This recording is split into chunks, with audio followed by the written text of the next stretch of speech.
Now for the Western All-Star Baseball game, we take you to Cleveland. This program is already in progress. The price of fame, of course, in center field, and Tommy Henrich in right.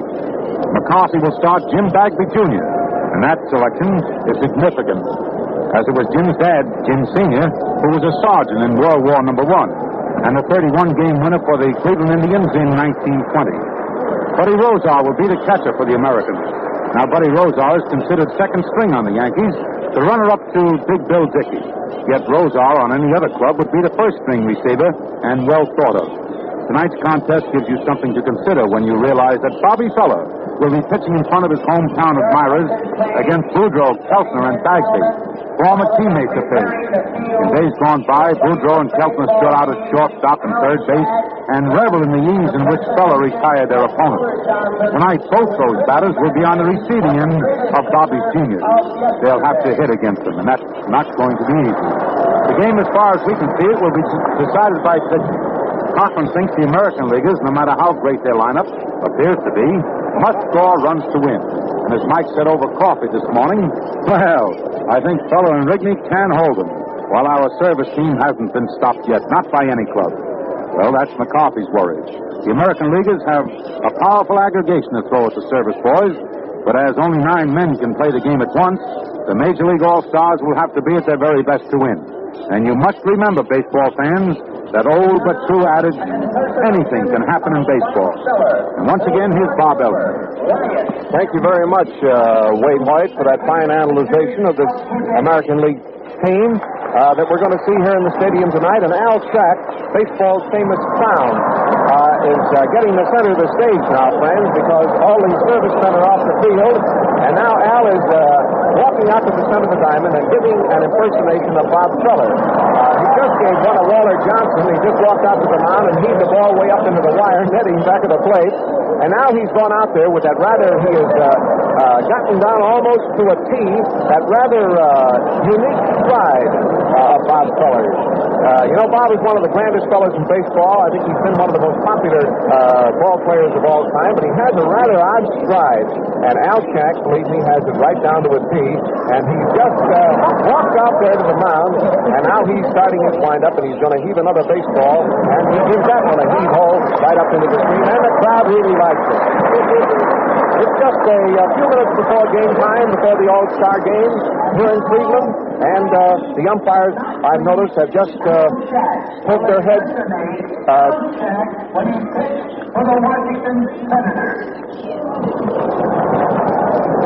He's going to... The umpires have just poked their heads out of the dugout, and they are coming out shortly, and this ball game will be underway, I believe, in just a couple of minutes. I want to repeat the starting batting orders and lineup for those of you who might be tuning in late. And it is for the service team, Mullen, M-U-L-L-I-N, formerly of Detroit, in center field. McCoy of the Athletics at second base.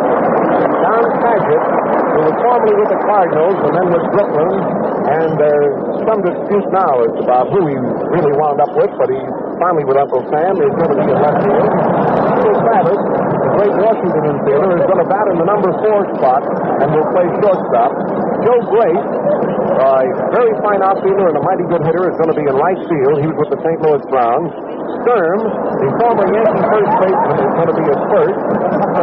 Andrews, who is with Louisville, this lad was a great college athlete, is going to be at third base. The catcher will be Smith, an old-time Pittsburgh catcher who has been catching Bob Feller down at Norfolk. And Bobby Feller is going to do the pitching. Jack is still carrying on with his antics down here, and he's putting on an imaginary argument right now with the umpire as we give you the lineup for the American League. Here it is, the batting order and lineup. At shortstop and leading off will be Lou Bedreau, who, as Wade Hoyt said, was one of the heroes of the big game in the Polo Grounds last night. Henrich, Henrich of the Yankees in right field. Williams of Boston in left field. DiMaggio of New York in center field. York of Detroit at first base. Bobby Doerr of Boston is going to start at second base tonight in place of Gordon. Kenny Keltner of Cleveland will start at third base. Buddy Rosar of New York will be the starting catcher. And Jim Bagby the famous son of a famous father, is going to do the pitching. Now, we also want to tell you, friends, that there is going to be a 1-minute blackout here tonight. As you know, we experienced a blackout of 15 minutes at the Polo Grounds last night.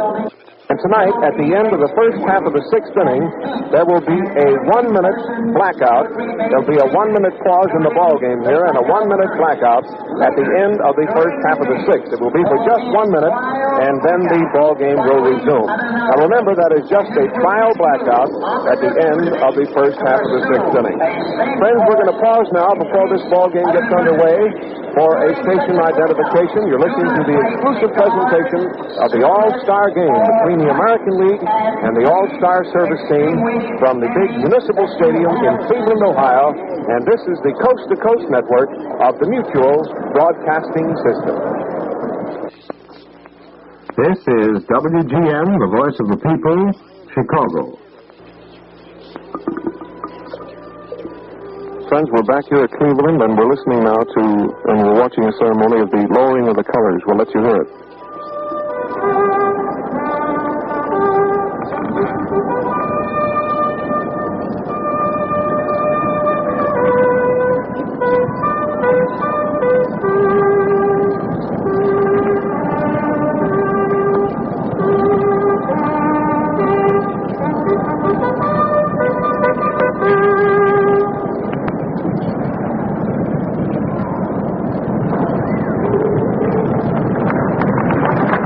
The American flag out there to the left of the scoreboard, which was originally raised out there by the sailors, has just been lowered. That ceremony is over with, and again, this crowd of around 65,000 has stood at attention. The lights are all on here. The umpires who are out down here below us. By the way, our Mutual Broadcasting vantage point here is very splendid. We're in the upper deck. We're just to the left of the home plate. We have a very splendid spot here to look over this field. Here are the umpires coming out onto the field now. And the American League team is stationed to our right, which is back at first base. And the service team is down here to our left. We might tell you, too, that it's a real poke in this ballpark.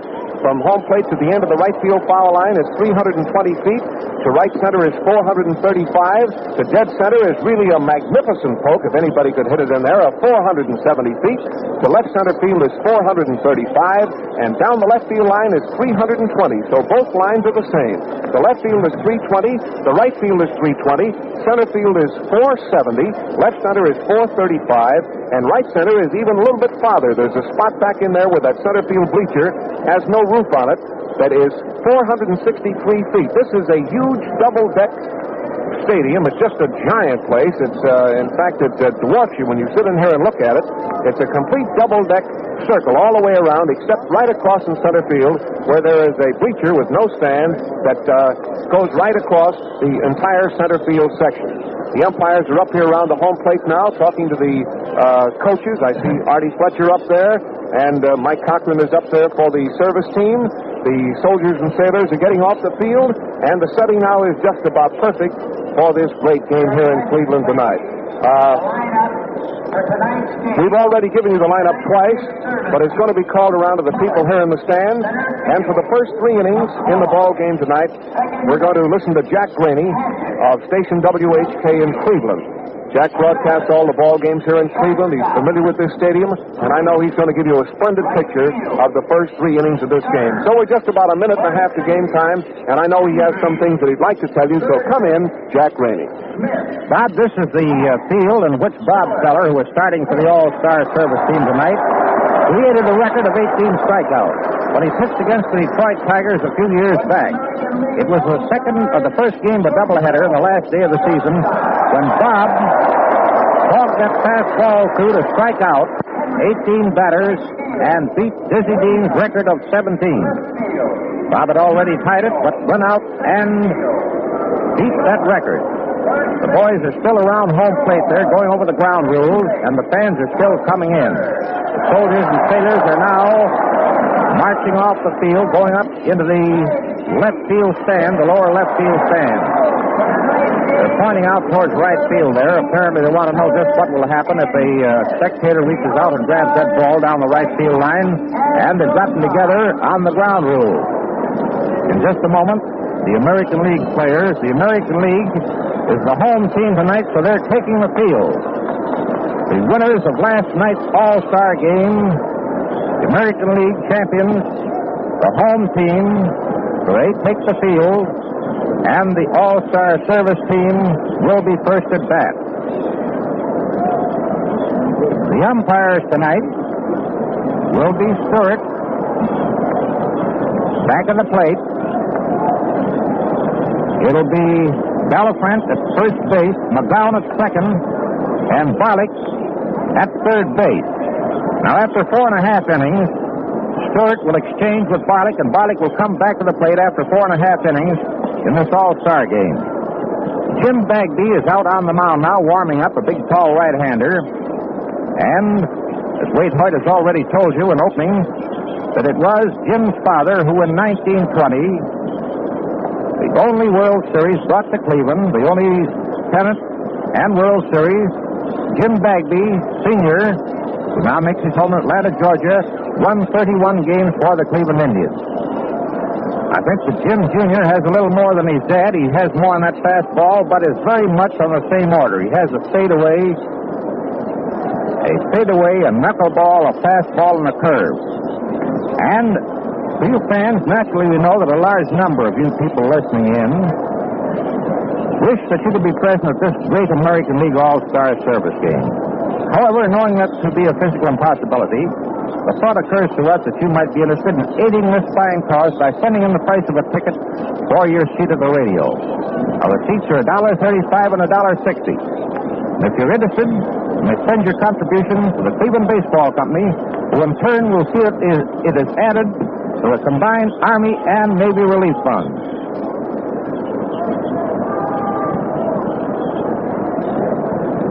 Bagby is still warming up, while the soldiers and sailors are marching off the field. They had quite an array of them out in center field as they were lowering the colors. And now out in center field, the one group just starting to march off.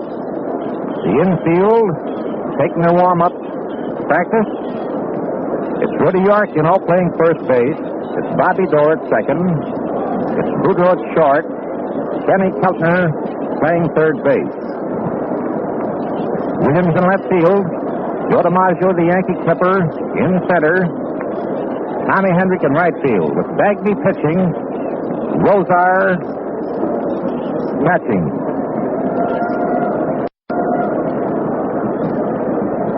The first man up will be Mullen, a left-hand hitter. This boy Mullen played great ball for Detroit when he was with them. And hit .345. So that he's somewhat of a ball player. And Mickey Cochran tonight has a great array of ball players here lined up against the American League champions. It's not going to be any pushover for the American Leaguers to beat the All-Star service team. They're still warming up as the boys are still marching into the stand. Here's the announcement on the umpires. Stewart of the American League back at the plate. Balafrant of the National League at first base. McGowan of the American League at second base. Barlick of the National League at third base. Mullen has a gray uniform on with green socks, white stripes. No number on Mullen's uniform.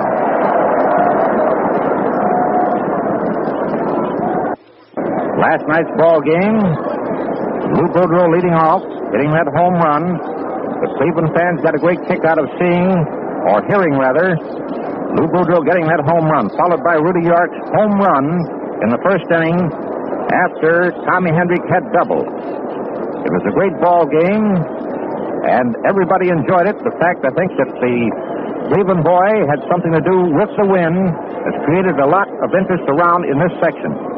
The fans are still coming in. I notice out in the left and right wing upstairs, they're starting to fill up. And I would say there are close to 70 or 75,000 fans in this stand. The record, is 80,000.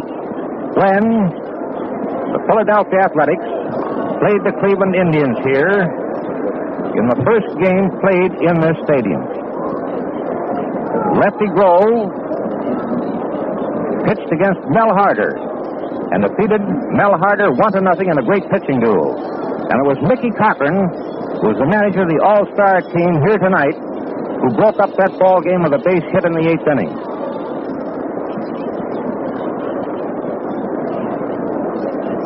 Manager Joe McCarthy has changed his lineup at second base tonight. Also back to the plate. Rosar catching with Bobby Doerr at second. Bobby, you know, is right up there in the batting in the American League. All right, the umpire says we better go ahead. The Soldiers now lined up against the left field stand, marching into the stands. The umpire says we better start. So in just a moment, we'll be ready to go. There's Rosar's throw down to Doerr at second base.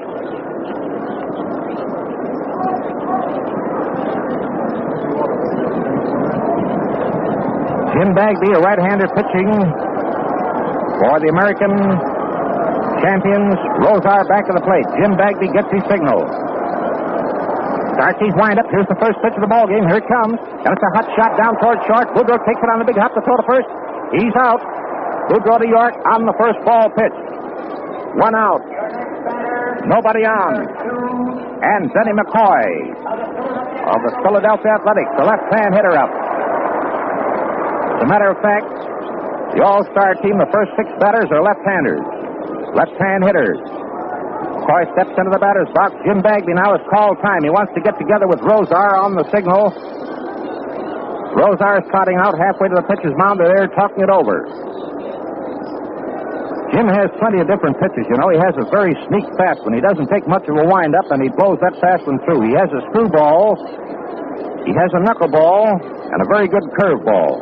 All right, the boys are together. Rosar comes back to the plate, gets down to give the signal. It's McCoy up with 1 out, nobody on in the first half of the first inning. No score. Bagby winds up. Here it is. Ball 1, a curveball low and inside. Count on McCoy, 1-0. Bagby gets his signal. He's winding up. Here it is. Ball 2, a fastball low and inside on the count is now 2-0. McCoy is a short, heavy-set fellow. Takes a very good cut at the ball, has plenty of power. Here's the windup. Here it is. Ball 3, low and inside. A fastball just missed the inside corner, and the count is now 3-0.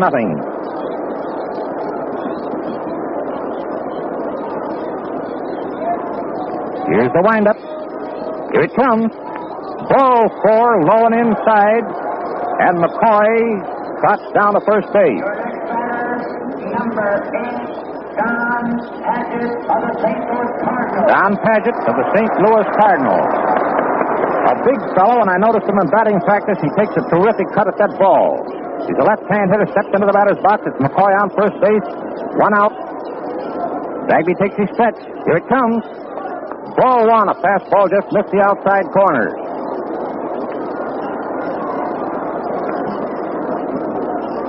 Stewart back in the plate, you know, calling balls and strikes.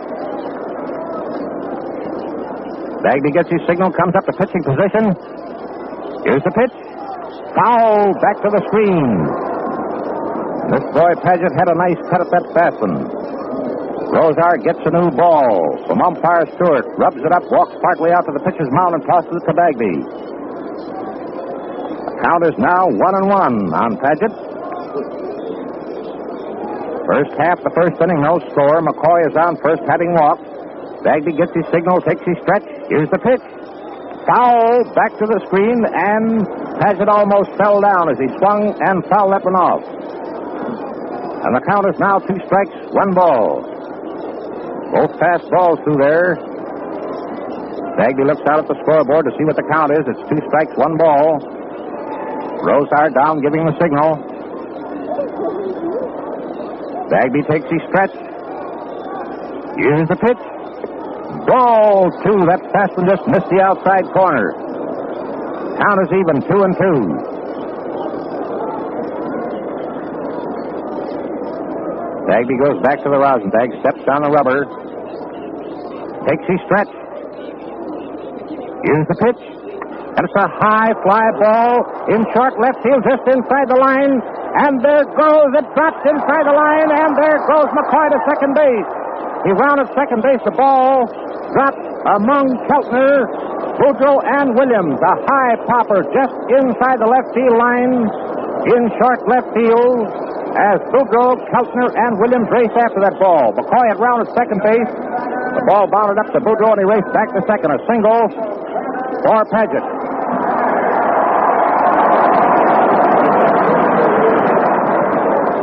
That brings up Cecil Travis, the shortstop, a left-hand hitter. McCoy on second base. Paget on first. One man out, first half of the first inning, no score. Here's the stretch. Here it comes. Ball one, little outside. Down on Travis, 1-0.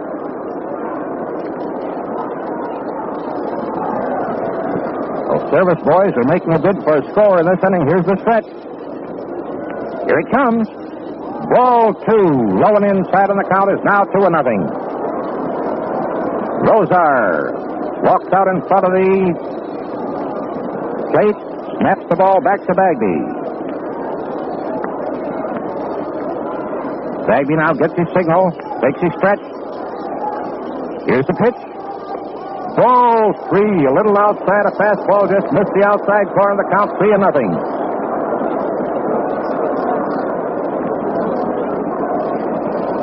Great fade out here tonight, fans. Stand almost filled. Here's the stretch. Here it comes. Ball. Just a moment. It's a ball. There's a warm-up pitcher down in right field. On that pitch, which was inside, Travis stood there for a moment. It's ball four, and the bases are filled. That brings up Grace. Right fielder. Left-hand hitter, 3 on, 1 out. Here's the windup. Ball one, a curveball low. Down on Grace, 1-0. Here's the picture, fans. It's McCoy on third base, Paget on second. Travis on first with 1 out. Grace up, left-hand hitter, the infield is back. Bagby winds up. Here it is. Ball two, a little outside, a fastball, and the count on Grace is now 2-0.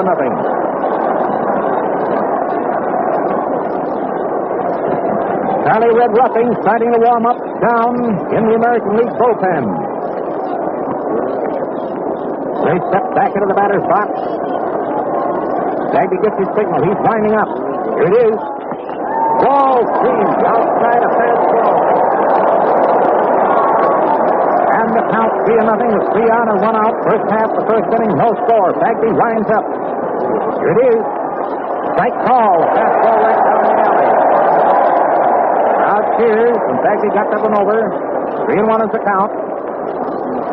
Bagby starts his windup. Here it comes. Strike two call. Another fastball knee high to the center. Count is now 3-2. McCoy on third. Paget on second. Travis on first. 1 out. Bagby winding up. Here it comes. Strike two. Inside corner, knee high. Grace called out on strikes, and that's nice pitching by Jim Bagby after a count of 3-0.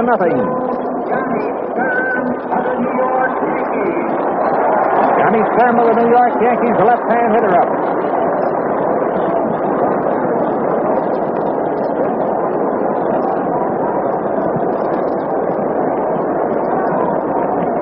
Johnny, had the misfortune of having a finger amputated here a short time ago. Bagby winds up. Here it is.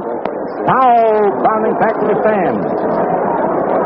Johnny Sturm, who played first base for the Yankees before entering the service, the left-hand hitter up.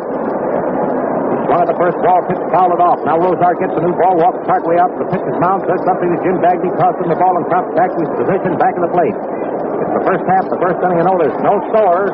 Danny McCoy is on third base, Paget on second, and Travis on first, 2 out. Bagby gets his signal, winds up. Here it is. Comes the ground ball, bounded down the third base line. Tucker comes up with the ball to throw to first. He's out. Tucker is New York on a high bounder down the third base line. He's carrying the side. And that inning, no run. 1 hit. And 2 bases on balls, 3 men left on bases.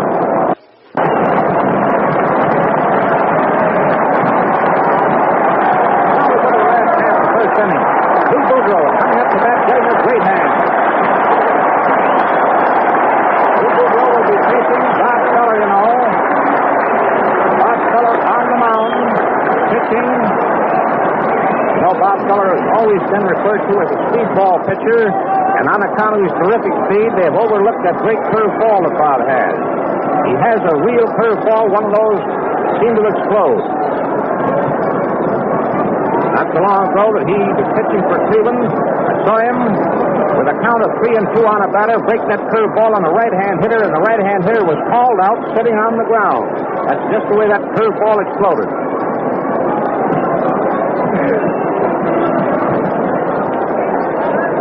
For the All-Star team, it's Sturm playing first base, McCoy playing second, Travis at short, Andy at third base, it's Paget in left field, Mullen in center, and Grace in right field.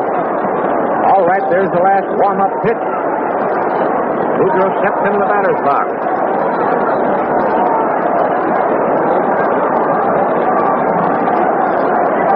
Fifth, you know, caught for Pittsburgh.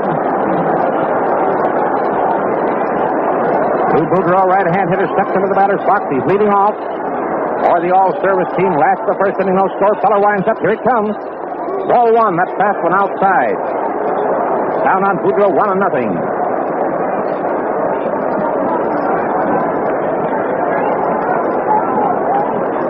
Bob gets his signal. Bob has the habit of leaning over, looking for that signal. He's winding up. Here it is. And it's a high fly ball going out of short right center field. And here comes the center fielder, Mullen, in and takes it in short center field. A high fly ball from Boudreau's bat, taken by Mullen in center field. 1 out. Nobody on. Tommy Hendrick is up.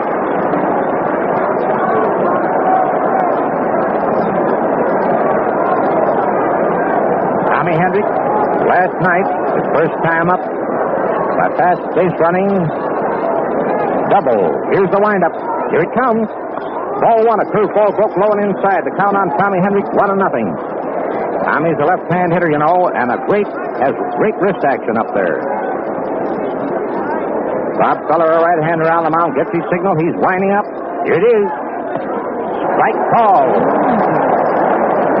Looks like a half-speed curveball that dropped over there. Down on Tommy Hendrick is even, 1-1. Bob takes plenty of time rubbing up that new ball, gets his signal, starts his windup. Here it is. Strike two, swinging that curveball, broke in around the feet. And Tommy Hendrick started to swing, tried to hold back, but went around. The count is now 2 strikes and 1 ball. Steps down, giving the signal. Bob Feller starts his windup. Here it is. And it's a hot bounder back to the box. It hits Feller on the foot. And the throw is made to first base from short. But Tommy Hendrick gets headed for a single. Travis going over fast. That ball hit Bob Feller on the toe as it went by over second base. Travis coming over fast. Grabbed the ball, tossed the first, but Hendrick beat it out for a single. Tommy Hendrick on first base, 1 man out. Ted Williams, the left fielder, is up. A left-hand hitter. Feller takes his stretch. And steps back off the rubber. All right, he's back on now. Comes up the pitching position. Here's the pitch. Ball one, it's low. Fastball low on a count on Ted Williams, 1-0. Last half the first inning and all. No score. Tommy Hendrick just single is on first base. 1 out, Williams up. Count 1 ball and no strike. Here's the stretch. Here it comes. Strike call. That curveball snapped over the center. Down on Ted Williams is even, 1-1.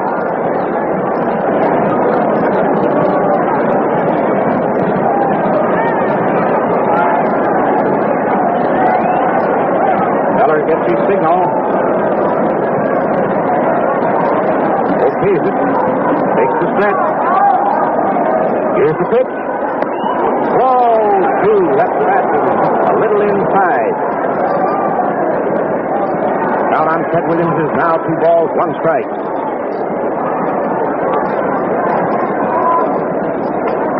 keeps talking to Smith. Catcher back in the plate there. All right, Bob Feller is ready. Comes up to pitching position. Snaps the ball over to first base to Sturm. Hendrick is back. Sturm tosses back to Feller. Feller back on the rubber. Takes the stretch. Here's the pitch. Strike two, call. Another first ball at snapped over the outside corner. And the count on Williams is now even 2-2. Bob's out, goes back to the rosin bag. He's looking around his outfield. Steps down the rubber. One out, you know. Hendrick down first base. Williams up left-hand hitter. The count 2-2. Smith down giving the signal. Feller takes his stretch. Here's the pitch. Whoa! 3, a curveball low. Count is now 3-2.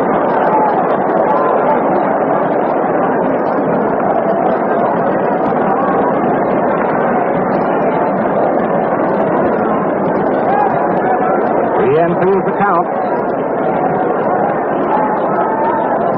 Feller steps down the mound, comes up to pitching position, steps back off the rubber, back on again, takes his stretch, snaps the ball over Sturm at first base, but Hendrick is back. Sturm tosses back to Feller. Feller again back on the rubber, comes up to pitching position. Here's the pitch. There goes Hendrick. Got a pitch foul off to the left of the plate into the upper stand. Tommy Hendrick at count 3-2 is off for second base. Williams swinging late at that curveball, fouled it off. Count remained the same, 3-2. Last half, the first inning and all. No score. All-Star service game here at the stadium in Cleveland.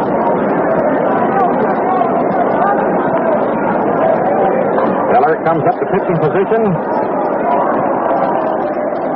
Here's the pitch. There goes Hendrick. Ball for it. High, fast ball.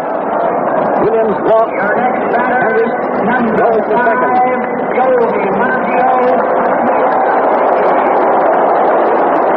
DiMaggio, the center fielder, coming out. A grand ball player and a great fellow. Hendrick is on second base. Williams on first. One out. Joe DiMaggio, right-hand hitter, the center fielder up. Jimmy Smith down giving the signal.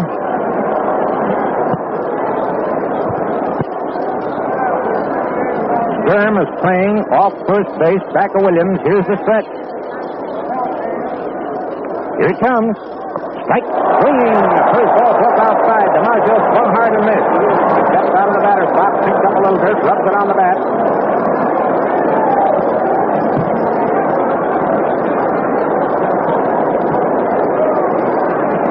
Feller back on the rubber.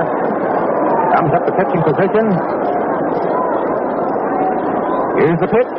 That's the ground ball back to the box, going out over second base. Goes for the ball. It rolls out into center field. And here comes Hendrick around third base and scores. Williams sliding into third. A single for Joe DiMaggio right through the box over second base. McCoy racing over to his right. Goes for the ball. He touched it, but it rolled out into short center field.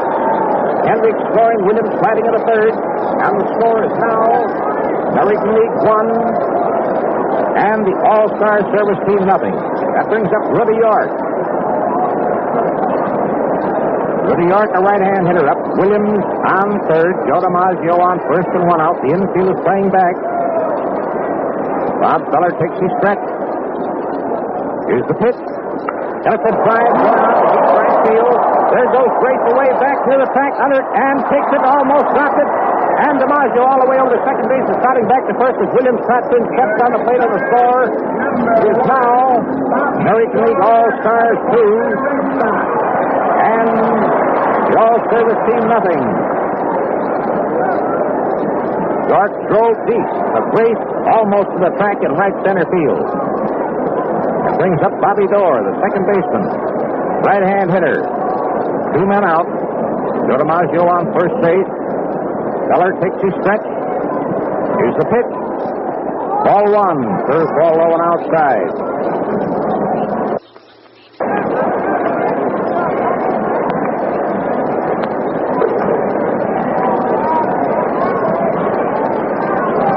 Feller gets his signal, comes up to pitching position.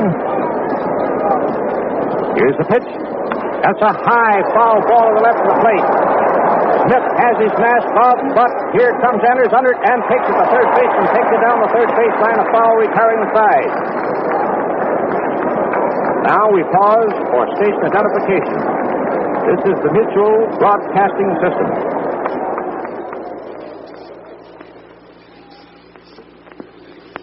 WGN, the voice of the people, Chicago.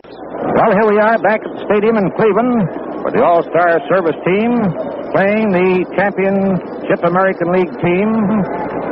Going into the first half of the second inning, the American League team leading 2-0. In that last inning, 2 runs on 2 hits, 1 base on balls, and 1 man left.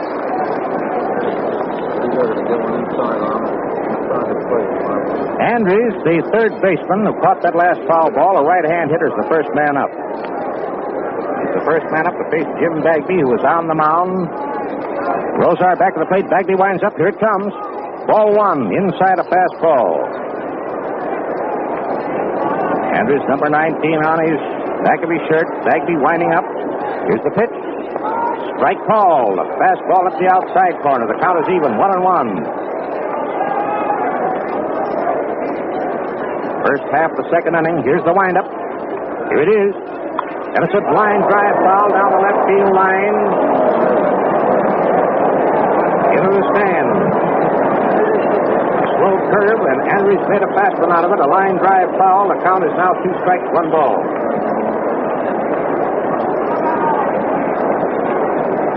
Bagby back on the rubber, winding up. Here it comes. And it's a hot shot down the field. First, going out to right field. Tommy Henry comes up with the ball and tosses it in to Boudreau at second. Henry slapped a hot shot down between York and Dorr out to right field for a single. Rosar trots out to have a word with Jim Bagby.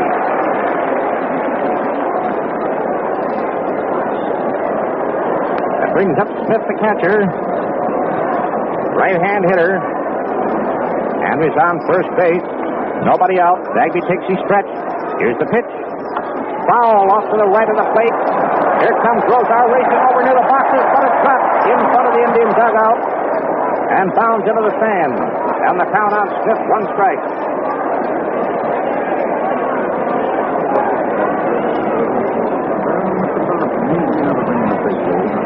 Andrews on first base. Boudreau now comes in to have a word with Jim Bagby. First half of the second inning and all, the American Leaguers leading 2-0. All right, we're back in position. Bagby gets his signal, takes his stretch. Here's the pitch. Foul back into the upper stand to the right of the plate. Down on Smith, 2 strikes. The new ball is tossed out to Jim Bagby.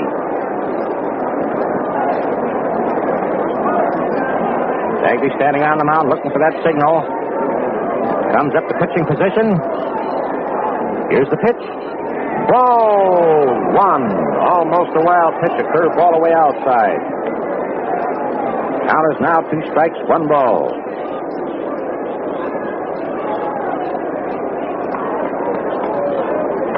Smith down, giving the signal, or Rosar rather. Here's the stretch. Here it comes. Strike 3 call. A curve ball up the outside corner. Smith called out on strike. 22, Bob Feller of the Cleveland Indians. And here comes Bob Feller up to bat, getting a big hand.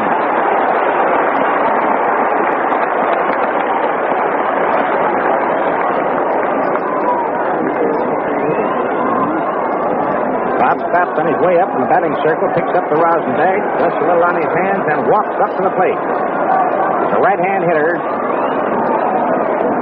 Henry's on first base with 1 out. Jim Bagby on the mound, takes his stretch. Here's the pitch. Strike, swinging, fastball through the center. Feller swung and missed, the count, 1 strike.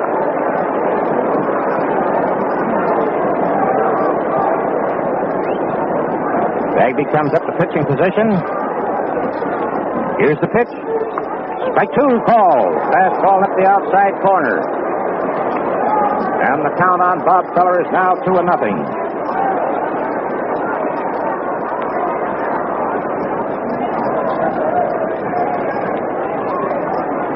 Bagby gets his signal, takes the stretch. Here it comes. Ball one. Curveball broke outside. Count on Feller is now 2 strikes and 1 ball. Andrews, who led off with a single, is on first. You know he's not taking much of a lead. Bagby on the mound, comes up to pitching position. Here's the pitch. Ball 2, a little outside, and the count is now even. 2-2 on Feller. Bob has that bat back in position to swing. Bagby takes his stretch. Here it comes. And it's a high popper right in front of the plate. Going down the third baseline. Here comes Keltner under and takes it. Feller pops high to Keltner just to the left of the plate down the third baseline. 2 men out. Nobody on. Or rather, Andrews on first base. And Mullen is up for his second trip to leadoff man. He's a left-hand hitter the first time up, but the first ball pitched down to short was out Boudreau to York. Steps into the batter's box. Here's the stretch. Here it comes. Ball 1, little outside, the old screwball. Down on Mullen, 1 ball, no strike. Here's the stretch. Here it comes. Foul coming right back over our mutual mic here, right back of us. And the count on Mullen is now even 1-1. You have to watch those foul balls when they come back. You have to hit a railing or the concrete up here and rebound.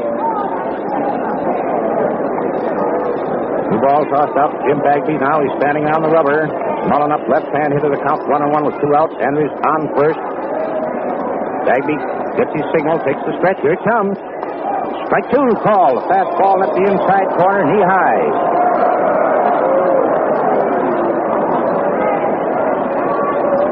Mullen steps out of the batter's box. Back in now.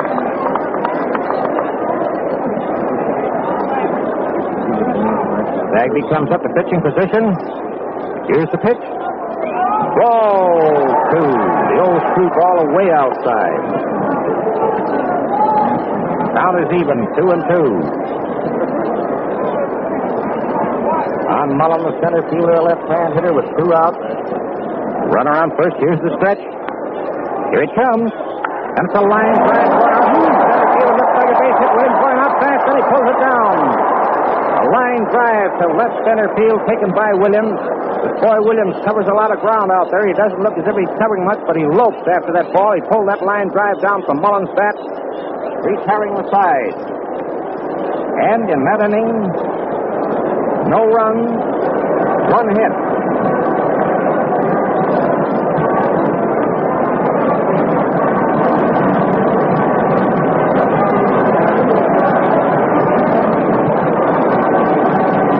Now we go to the last half of the second inning. And the leadoff man will be Kenny Keltner, third baseman. The All-Championship American League team. This will be All-Star game last night in New York. Kenny Keltner, pulled off a great play last night in New York. Great stop for Hutchins down the third baseline. He's a great third baseman. Makes a specialty of coming in on those slow hit balls, picking them up with one hand and pouring them down to first base. The right-hand hitter has great satisfaction up the plate. In other words, Kenny stands up to the plate. That's almost motionless. And the ball inside, he flips that thing around. He's leading off. Going into the last half of the second inning with the American League team leading 2-0, having gotten 2 runs in the first inning. Bob Feller, a right-hander on the mound, winds up. Here it comes. And it's a line drive going off the deep center field. There goes Mullen away back. It's over his head, rolling out to the track. Cutler is rounding first base. He's rounding second. The throw is made in to short left center field, and Cutler comes up at third base, standing up. A line drive over Mullins' head to left center field of the track. Keltner raced around first, second, and pulled up the third, standing up for a triple. The ball was well back. Number 12, of the New York Yankees. Buddy Rosar, catcher of the New York Yankees. Right-hand hitter steps into the batter's box. Keltner around third base, nobody out. Infield is about halfway in. Feller winds up. Here it comes. Strike call. The first ball pitched a third ball that snapped over the center. There's a little activity now down in the All-Star Service team bullpen in left field. Rigney starting to warm up. A right-hander. Feller gets his signal, winding up. Here it is. Ball one. A sweeping curveball outside. Count on Buddy Rosar. Right-hand hitter is even 1-1. Keltner around third and nobody out. Smith down giving the signal. Bob Feller winds up. Here's the pitch. Ball two. A fastball outside. Rosar started but held back on that one. Count is now 2 balls, 1 strike.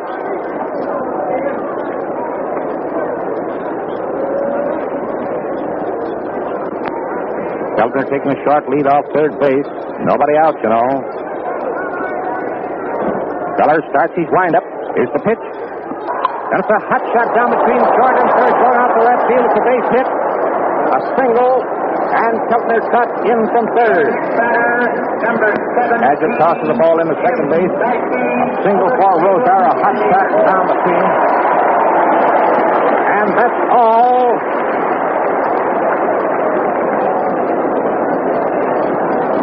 Time is called. Looks like Rigney coming in to replace Bob Feller on the mound. It's Rigney coming in. The score, you know, is now American League champions 3, U.S. Service team nothing. Bob Feller getting a big hand as he walks to the bench.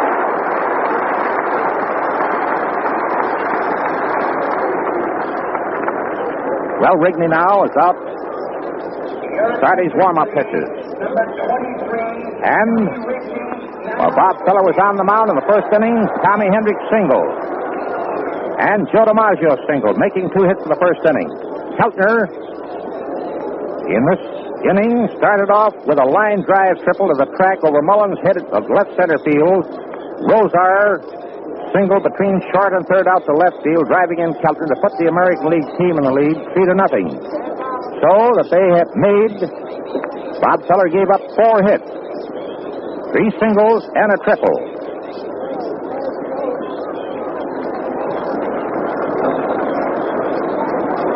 And we're changing catchers, too. Frankie Pitlack is coming in to replace Smith. Back at the plate for the All-Service team.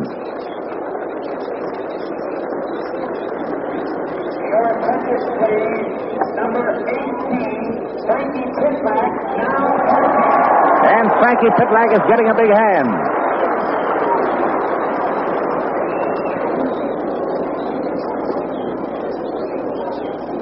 So the battery now for the All-Star team, All-Star Service team. Rigney pitching, Pitlack catching. It's Rosar on first base, you know. Nobody out. Jim Bagby, right-hand hitter up. Rigney takes his stretch. Here it comes. Foul, and attempting to bunny foul that one back to the stand. The count on Bagby, 1 strike. Frankie Pitlack tossed the new ball out to Rigney. Rosar on first, you know, with nobody out. Last half of the second. American League leading 3-0. Rigney gets his signal, takes his stretch. Here it comes. Ball 1, low and outside. Out on Bagby is now even 1-1.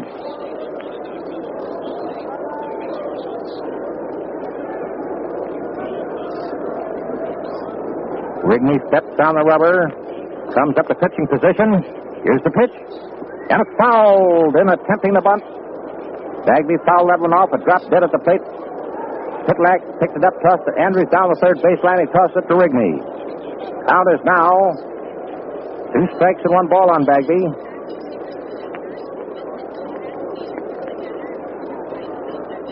All right, we're back in position. Rigney takes his stretch. Here it comes. And it's strike 3, and attempting to butt the throw is made down to Sturm at first base, and Rosar is out. On the throw, Pitlack to Sturm. Going over that play again, Bagby up with a count, 2 strikes and 1 ball, and the next pitch he attempted to bunt, he missed. And Frankie Pitlack put that ball down to Sturm, who tagged Rosar, sliding back to first. 2 men out. Nobody on. Lou Boudreau is up. Boudreau, the first time up, flied high to Mullen in short center field. Boudreau, right-hand hitter up. Rigney winds up. Here it comes. Strike call. That's fast one, and Johnny seems awfully fast out there, right down the center. Rigney gets his signal. He's winding up. Here it is. And it's a slow bound in front of the plate, foul. Get the plate and bound it out, foul. Pitlack picks it up, tossed it to Sturm down to first base. He tosses into Rigney. The count is now 2 strikes on Lou Boudreau. Boudreau up for the second trip with 2 outs, nobody on. Rigney gets his signal. He's winding up. Here it is. Foul back to the press box. Count remains the same on Boudreau. He swung late at that fastball, just got a piece of it. Rigney gets his signal, starts his windup. Here it is. Ball 1 over the head, and Boudreau went to the ground. Rigney's working fast out there. The tall, slim boy has plenty on that fastball tonight. Little Frankie Pitlack down, giving the signal. 2 out, nobody on, you know. Last half the second, the American League team leading 3-0. Here's the windup. Here it comes. Ball 2, a curveball outside. Count is even on Boudreau, 2-2. Rigney winds up. Here it is. Ball 3, a fastball over but high. 3-2 is the count. Rigney winds up. Here's the pitch. And it's a fly ball going out to short center field. And here comes DiMaggio and takes it. Or rather, Grace in and takes it. Or rather, Mullen. Pardon me, Mullen takes it in short center field. And that retires the side. Boudreau flying to Mullen in short center. And in that inning, 1 run on 2 hits.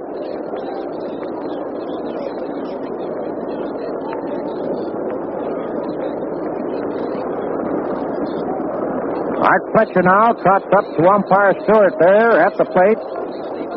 Don't know whether they're going to make a change here or not. Bill Bagby on the mound pitching for the American League team with Rosar back to the plate. Your attention, please. Number 10, Rizzuto, playing shortstop. Rizzuto playing short instead of Boudreau for the American League team. Little Rizzuto, short, heavy step boy that races around and bounds around and fields that ball.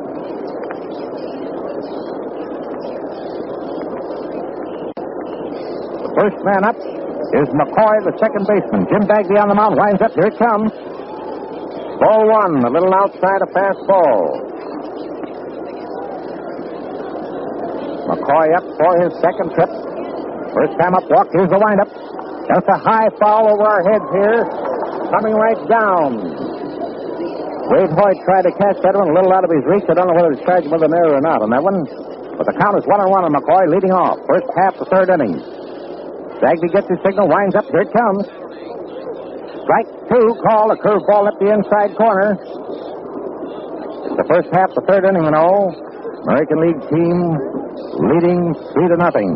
Making 2 runs in the first inning, 1 in the second. Bagby winding up. Here's the pitch. That's a high fly ball going out to right center field. Joe DiMaggio is trotting over to his left center and takes it for the first out. McCoy flied high and deep to Joe DiMaggio in right center field. 1 out. Nobody on. And Padgett, the left fielder, is up. Left-hand hitter, the first time up, single. He steps into the batter's box. Bagby winding up. Here it comes. Ball one. A curved ball over but low.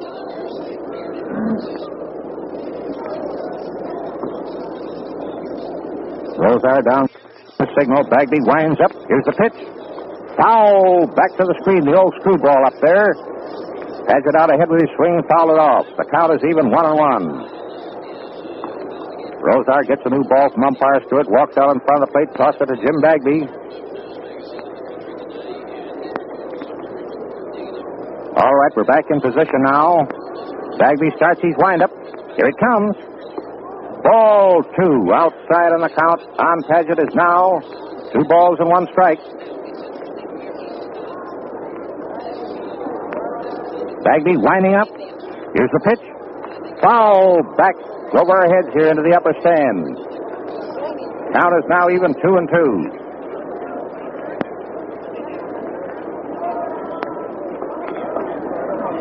Paget steps out of the batter's box. Back in now. There's 1 out and nobody on, you know. First half the third. American League team leading 3-0. Bagby winds up. Here it is. Ball 3. The old screwball just missed the outside corner. Jim, you know, mixes them up very well, Jim Bagby. That screwball of the left-handers. He's back on the rubber. The count's 3-2. He's winding up. Here's the pitch. Foul back to the screen. And umpire Stewart tosses that new ball out to Bagby.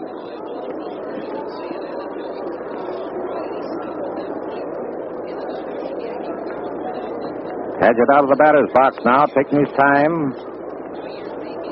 Steps back in. Rosar down, giving a signal. Bagby starts his windup. Here's the pitch. That's a high fly ball going out to center field. DiMaggio is moving in under it and takes it for the second out. 2 men out. Nobody on. And Cecil Travis coming up. Travis, the first time up, walked. 2 putouts for Joe DiMaggio in this inning. Travis, the left-hand hitter, steps into the batter's box. First half the third inning. 2 outs. Nobody on. American League leading 3-0. Here's the pitch. Ball 1 outside. The old knuckleball missed the outside corner. Bagby gets his signal, starts his windup. Here's the pitch. Gets a line drive down the left field line. It's a base hit rolling out to the wall. It bounds off the wall. There goes Travis around first base. Williams comes up with the ball and shoots it in to Rizzuto in short left field. He tossed it in to Keltner. A double for Travis. A line drive just inside the left field line out to the stands.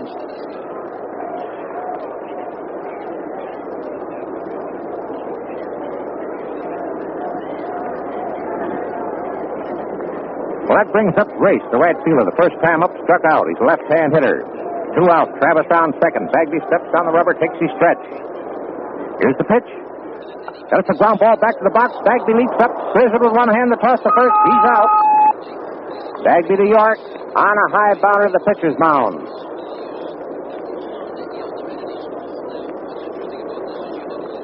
Now we go to the last half of the third inning. And before the third inning starts, we might pause for station identification. This is the Mutual Broadcasting System.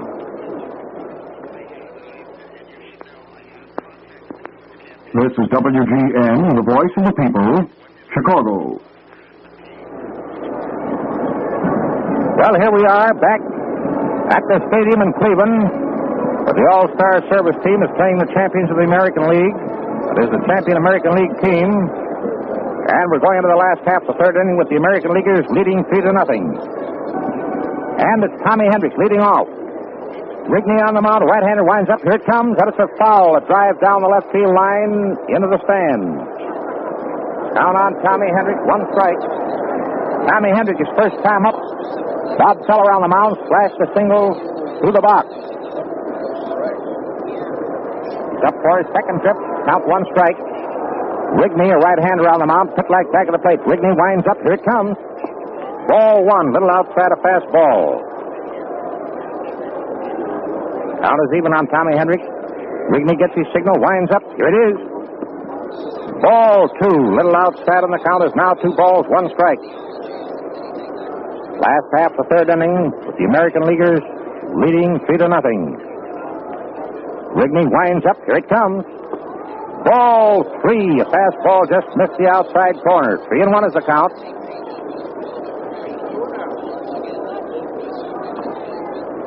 American Leaguers making 2 runs in the first inning, 1 in the second. Rigney winds up. Here it is. Ball 4. Low and inside. Hendrick walks. That brings up Ed Williams, the left fielder. His first time up, walked. He's a left-hand hitter. He steps into the batter's box. Hendrick on first base, nobody out. Rigney takes his stretch. Here's the pitch. Ball low. A curve ball on the count on Williams, 1-0. Ed keeps talking to the catcher when he's up there. He throws the ball back to the pitcher. Rigney takes his stretch. Here's the pitch. Ball 2, it's high. And the count is now 2-0. Now Rigney walks partway in to have a talk with Frankie Pitlack. Frankie tosses him the ball and starts back to his position back of the plate.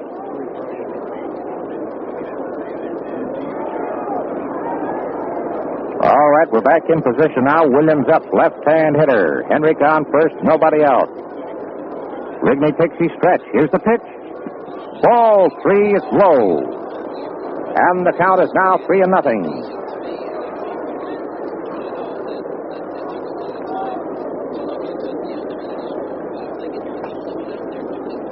Here's the stretch.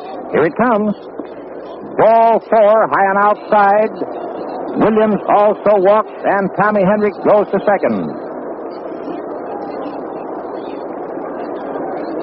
Well, that's 2 bases on balls, and we have runners on first and second, nobody out. Last half the third inning. The American Leaguers leading by a score of 3-0.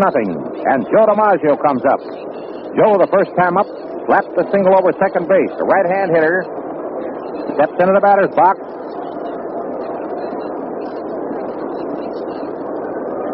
Rigney comes up to pitching position. Here's the pitch. Ball 1, low. Fastball on the count on DiMaggio, 1-0.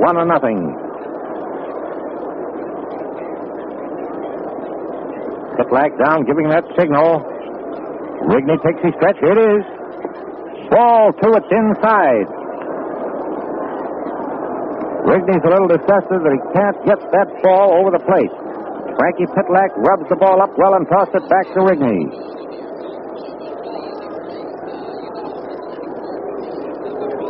Joe DiMaggio up, right-hand hitter, the count 2 balls, no strikes. Hendrick on second, Williams on first, nobody out. Here's the stretch, here it comes. And it's a high foul ball down the third baseline. Andrews coming over under it, waiting for it, and takes it back of third base. A high foul from DiMaggio's bat.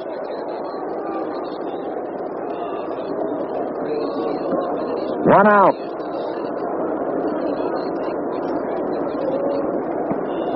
And Rudy York is up. York, the first time up, drove deep to Grace, almost on the track in right center field. He's up for his second trip. Steps into the batter's box. Rigney takes his stretch. Here's the pitch. That's the ground ball going down towards deep short. Travis comes up with the ball, throws to second. He's out of second to throw to first, but York beats it out, breaking up that double play. And Hendrick moves to third. York hit a ground ball down to deep short. Travis made a beautiful stop on that ball, and deep short was sliding when he tossed the ball to McCoy, forcing Williams at second, but the throw to first was too late to double York. Hendrick going to third. So it's 2 men out, and Bobby Doerr up. Last half of the third inning. Hendrick on third base, York on first and 2 out. Rigney, a right-hander, takes his stretch. Here's the pitch.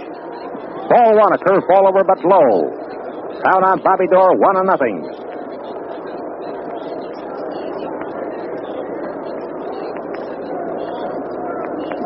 Pitlack down, giving the signal. Rigney takes his stretch. Here it comes. Strike swinging, a curve ball low and outside. Doerr swung and missed. The count is even, 1-1. American Leaguers leading 3-0. Last of the third inning. Hendrick on third, Williams on first. York on first. Here's the pitch, but it's a high foul coming back into the upper stand. It hits the top of the stand and bounds down into the lower boxes. Very seldom that a foul ball hits up that high. That hit right by the lights and bounded down into the boxes, and the count on Bobby Doerr is now 2 strikes and 1 ball. Wrigley standing out on the rubber looking for that signal. Comes up the pitching position. Here's the pitch. And it's a fly ball going out the left field line. And here comes a left fielder and makes the catch. In left field, Paget coming over fast to make that catch in left field, retiring the side. And now we go into the first half of the 4th inning. The American League team leading 3-0. The Americans making 2 runs in the first inning and 1 in the second. And now we turn you over to a fellow who was a great pitcher for the New York Yankees a few years ago and is now the baseball broadcaster in Cincinnati of station WKRC, Wade Hoyt. Thank you, Jack. And we're going into the top half of the 4th inning. Pitching for the All-Stars.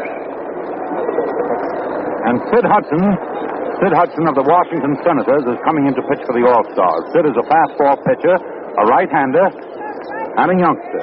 He has great possibilities in this league of becoming one of the great stars. He'll be out there on the mound, big, tall, right-handed, very solid, very compact, very strong. Fastball pitcher, pitched in an All-Star game a couple of years ago. And the first batter up for the Army-Navy will be Johnny Sturm, a left-handed hitter, formerly of the New York Yankees, and a boy who, in his first few weeks in Army training, got in conflict with a tractor and had the index finger of his right hand cut off near the top, not the entire finger, however. Told me this morning that it was a little bit tender. It doesn't happen to be on its throwing hand, however. It's on his receiving hand, and he must tape the end of that finger up now. He's a left-handed thrower, of course. Rosar whips the ball down to second base. Door over to Rizzuto over to Keltner, and back to the pitcher, Sid Hudson, and we're ready to go in the first half of the 4th inning. Johnny Sturm stepping up there, hitting left-handed. Wearing a brown cap, a dark gray uniform with brown numerals on it, 22 on his back. Hudson ready for the first pitch. It's inside for ball 1. Rosar takes his glove off and rubs the ball up, throws it back to Hudson. Hudson digging a little hole on the mound. Braces himself with his right foot forward, his left foot back. Studies Rosar as he crouches down. Watches his catcher as he gives a sign. Rosar holding that target behind the home plate as Hudson winds around his head. The body pivots, the throw, and the ball is swung on and missed for strike 1. 1-1.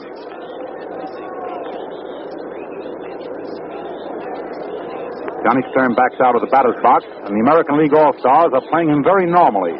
DiMaggio straight in center field, Williams in direct left field, and Tommy Henrich direct in right field. They're not playing him so deep either. Hudson around his head, the body pivot, the step and the throw, and the ball is low, a curve ball which misses for ball 2. 2-1. Hudson has those little nervous gestures on the mound, digs a little hole every time, smooths the dirt back to cover up. To gain his purchase, he digs in with his spikes. He winds once around his head. He pivots, throws, and Sturm takes outside for ball 3, and the count goes to 3-1. And the crowd senses a little bit of drama right here. I know that they're all pulling for this service team to get started. They had their big chance in the first inning with 3 on base and 1 out when Joe Grace took the 3rd strike. I know that all the fans here and all the fans around the country were sort of pulling for this service team to get started. Hudson now around his head with 3-1. The pitch is inside for ball 4. And Johnny Sturm jogs down to first base, rounds the bag, and there's old Sergeant Hank Gowdy coaching down at first, and big Lieutenant George Earnshaw, formerly of the Philadelphia Athletics, coaching at third.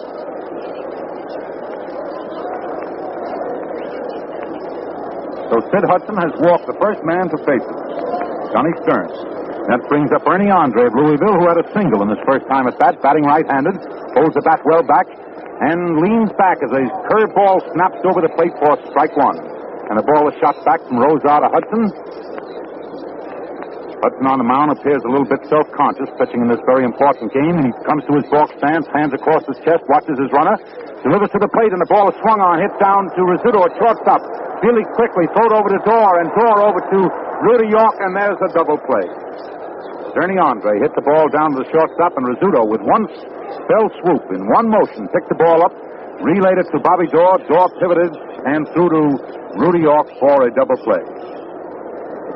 Frankie Pitlock, who received a nice hand, used to catch here in Cleveland, also for the Boston Red Sox, is up there batting right-handed.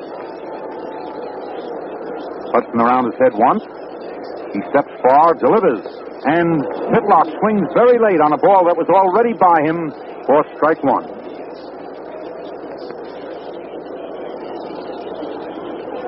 The ball is back in his hand, and he dangles it. He dangles his arm down by his side. Hudson winds once, very loose wrist. Throws, the curved ball bounces in the dirt, and Rosar catches it with his glove hand, just backhands it to stop it from going back to the screen for ball one, 1-1.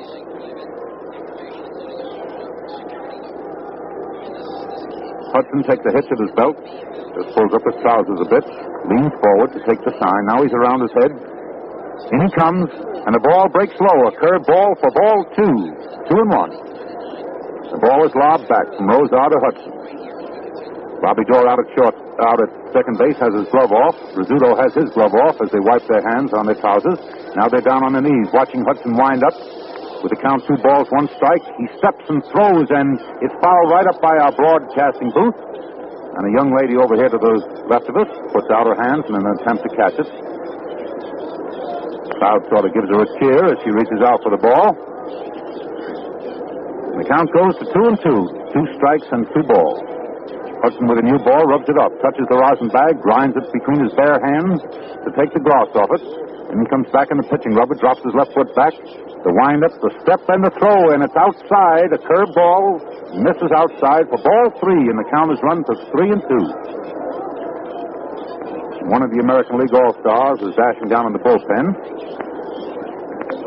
Hudson leans forward as he starts his wind-up. He cuts a fastball loose, and it's hit slowly on the ground to the third baseman. And Ken Keltner comes up with the ball, throws on the hand over to first base, and Rudy York takes it with his gloved hand, a one-hand catch for the third out.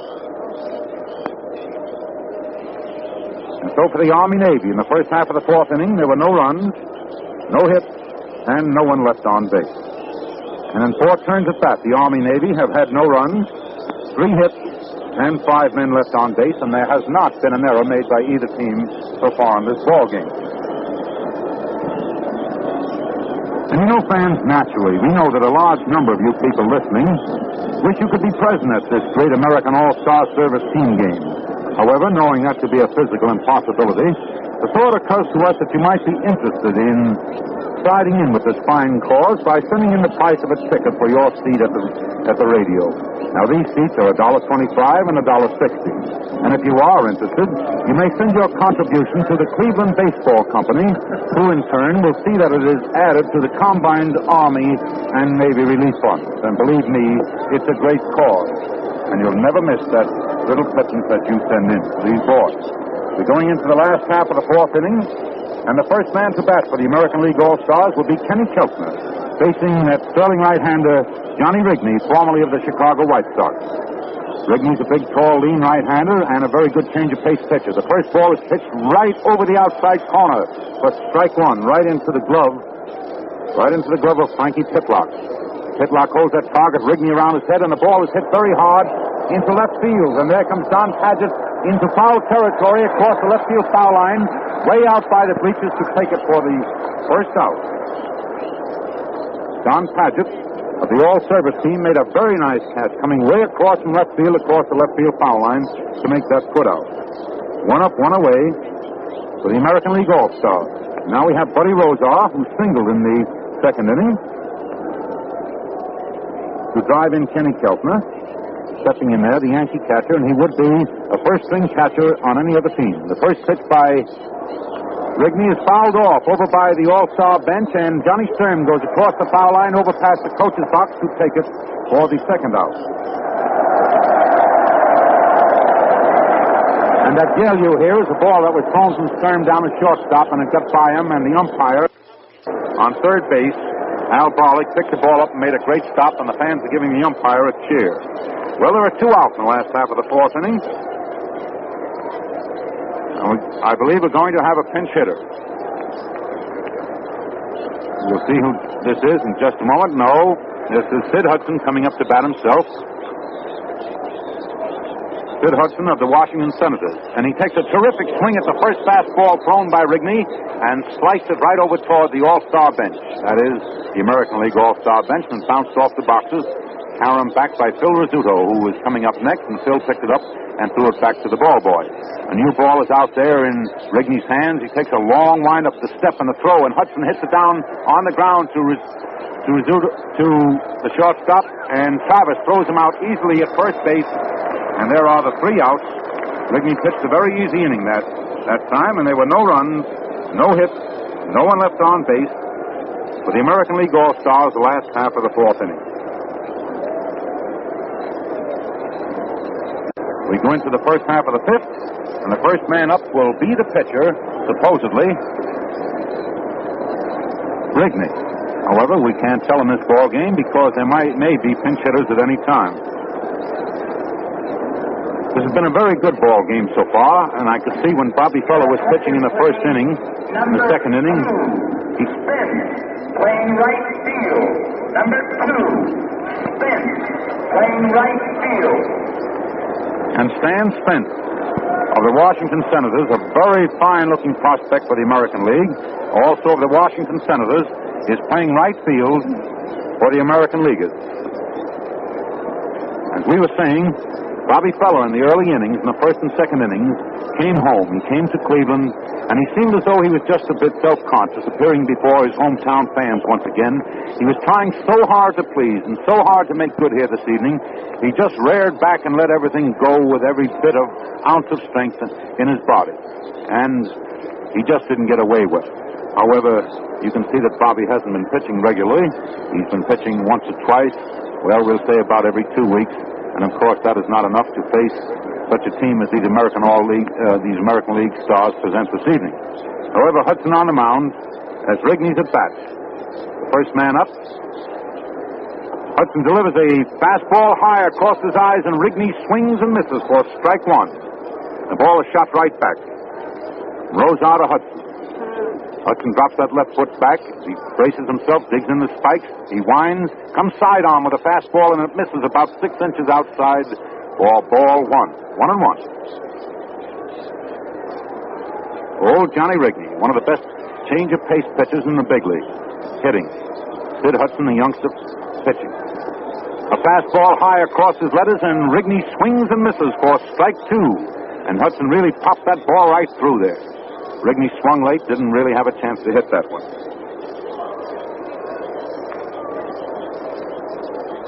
Hudson taking a sign as Rosar sits down behind the bat and holds that glove over the outside corner. Hudson pitches for the target, and the ball is fouled off back into the right field section of the grandstand for the same count, 2 strikes and 1 ball.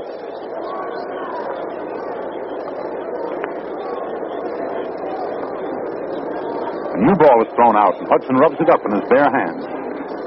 He digs a little hole on the mound. He stands there watching his catcher, Buddy Rosar, who sits down, crouches low, holds that glove on the outside corner. Hudson winds, throws, and the curve is hit on a bound down to Phil Rizzuto, who makes a hurried throw over to first base, and Rudy York picks it out of the dirt with one hand and makes the put-off for the first out, the first half of the 5th inning. Brings up Patty Mullen, who hit .345 for Detroit last year. One of the better batters of the American League. Steps in there hitting left-handed. The first time at bat, he hit out to the shortstop. The second time, he hit a line drive into right field. He's up there for the 3rd time and takes the first ball outside for ball 1, as Hudson was wide with a curve. Keltner at third is playing in for a bunt, protecting.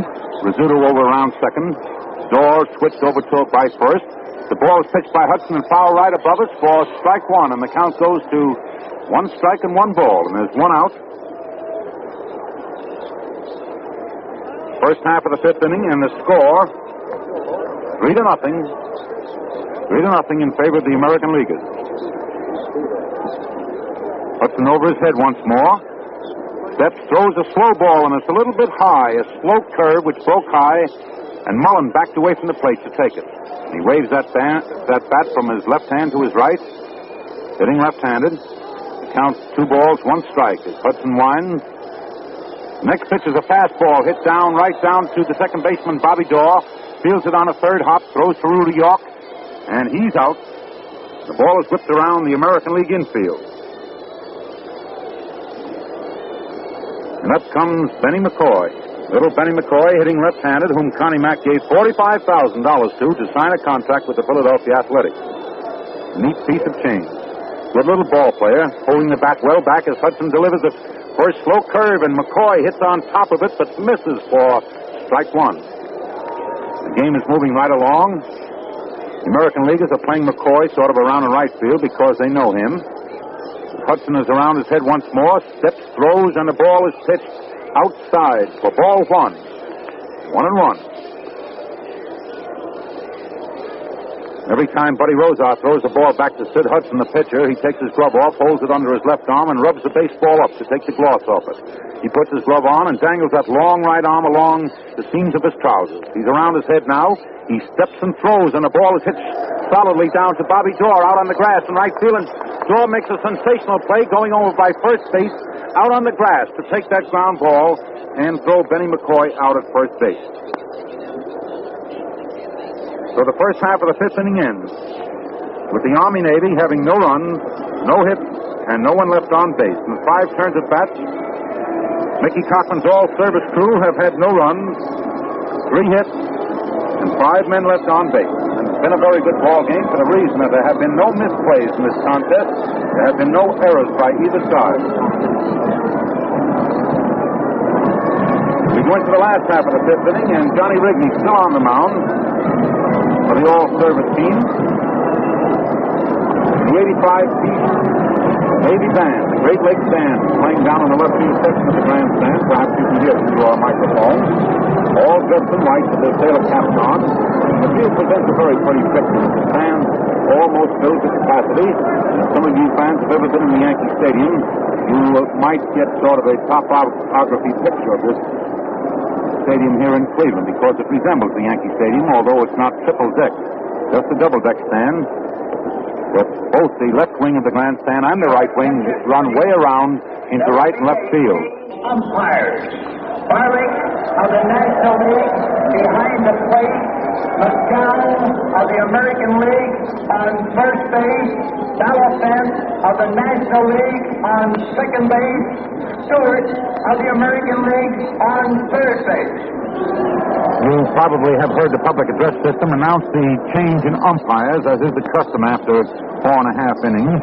And Al Barlick of the National League is going to umpire behind the home plate.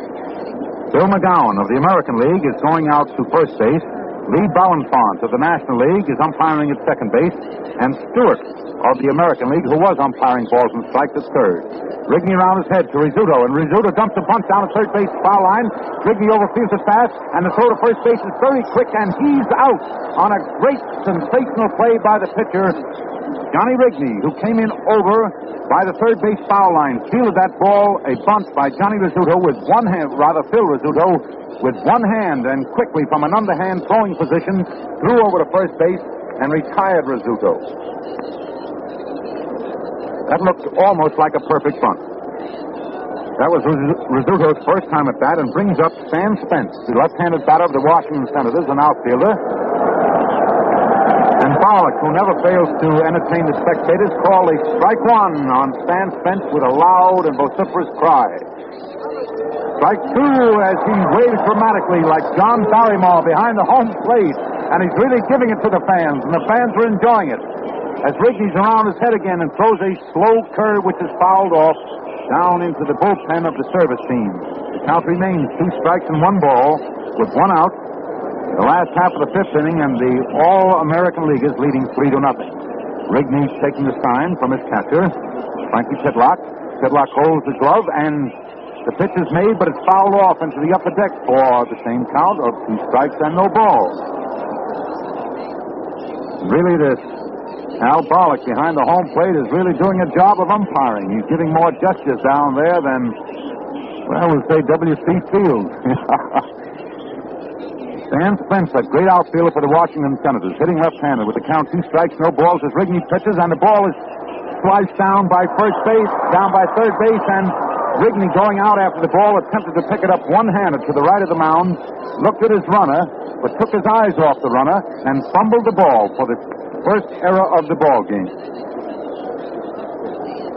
Now I see that the official scorer over there has given Stan Spence a hit instead of giving Rigney an error. So there is a hit for Stan Spence.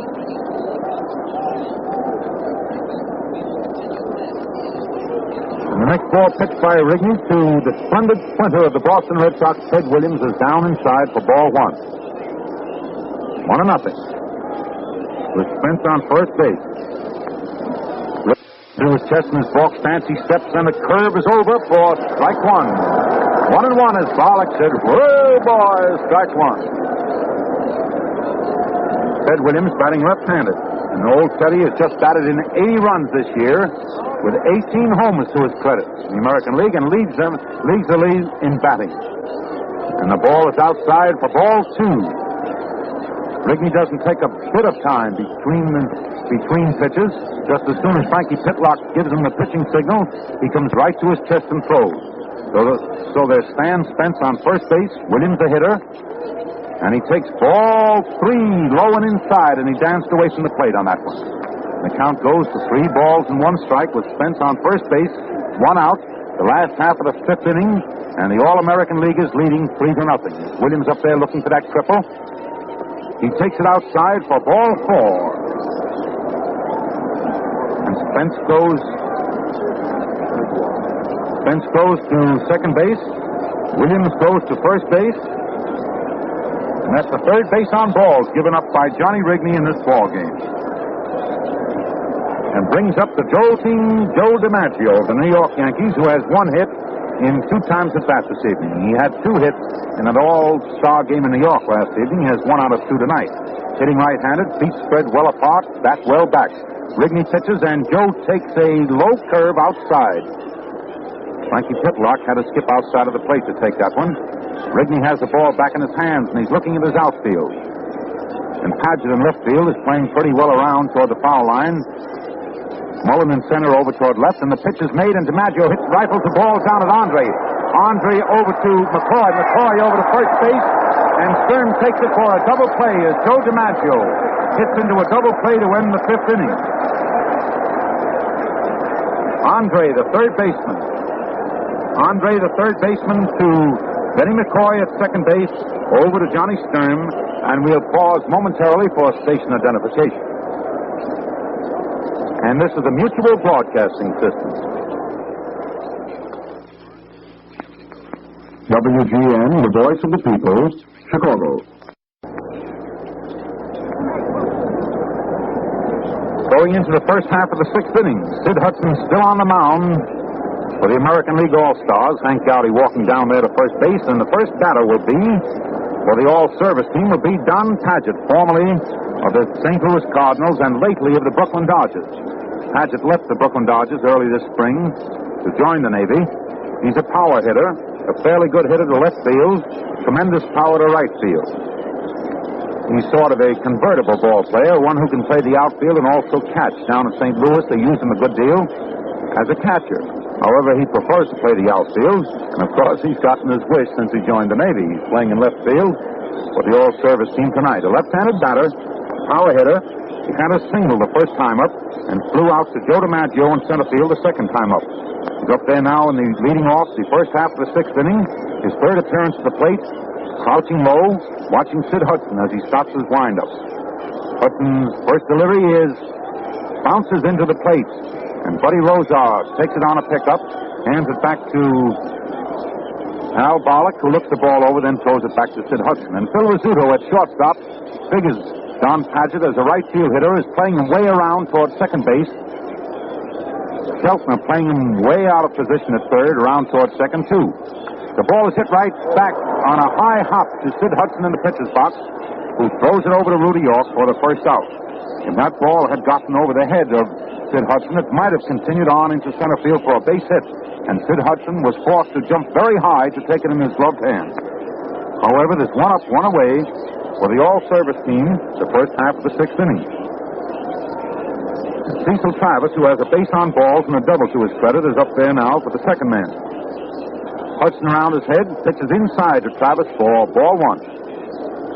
And, of course, Travis used to be a teammate of Sid Hudson's down there in Washington, so the boys know each other very well, and, of course, Sid Hudson knows that Travis is a great ball player. Hudson around his head, delivers a slow curve right over the outside corner of the plate. Just broke over there nicely for strike one. And it's a pleasure to watch Buddy Rozar down behind the bat as he shifts around, first inside, then outside, and holds that glove for his pitcher. Now he's holding the target. Sid Hudson throws another slow curve, and it's a line drive hit right into the hands of Ken Keltner at third base.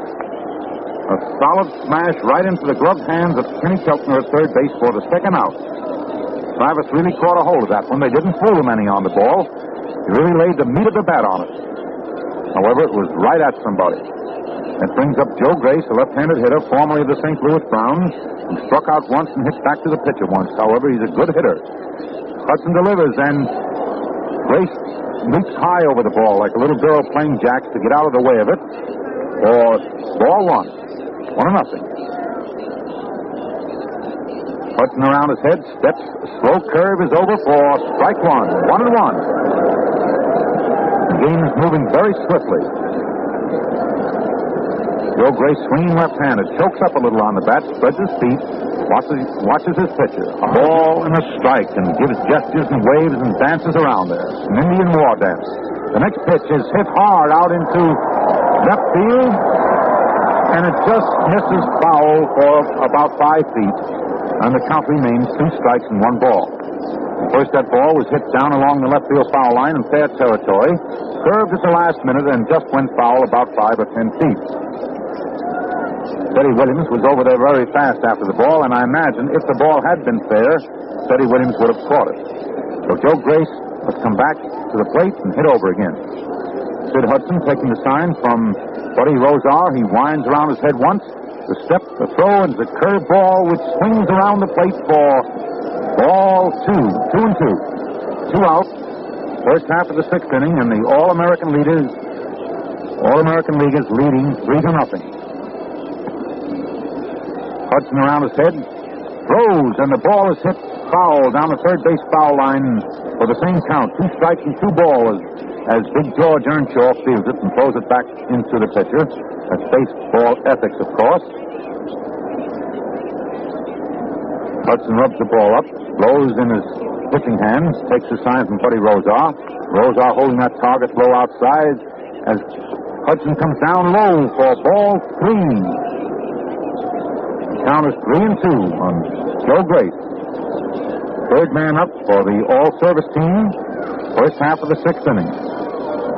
Big Sid Hudson on the mound, winds, steps and throws, and the ball is hit foul in the air over by the all-service bench. Keltner comes over right by the bench and makes a great put-out for the third out. And Joe Grace popped up. So for the all-service team at the start of the sixth inning, there were no runs, no hits, no one left on base.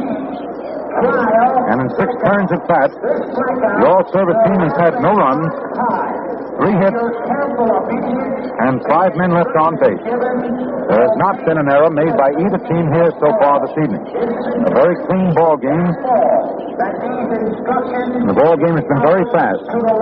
And just at the moment, we're going to have a 1-minute blackout, which is the custom here in Cleveland. It's just a trial blackout, however. It will be just a trial blackout. The lights of the park will be turned out. There will be no smoking or lighted matches. We'll all sit here and watch the effect. All cigars, cigarettes, and pipes, and do not try. The field is very barren. All the ball players have left the field. There is not a soul on the playing field except the players' gloves. Further instructions will be given over the public address system.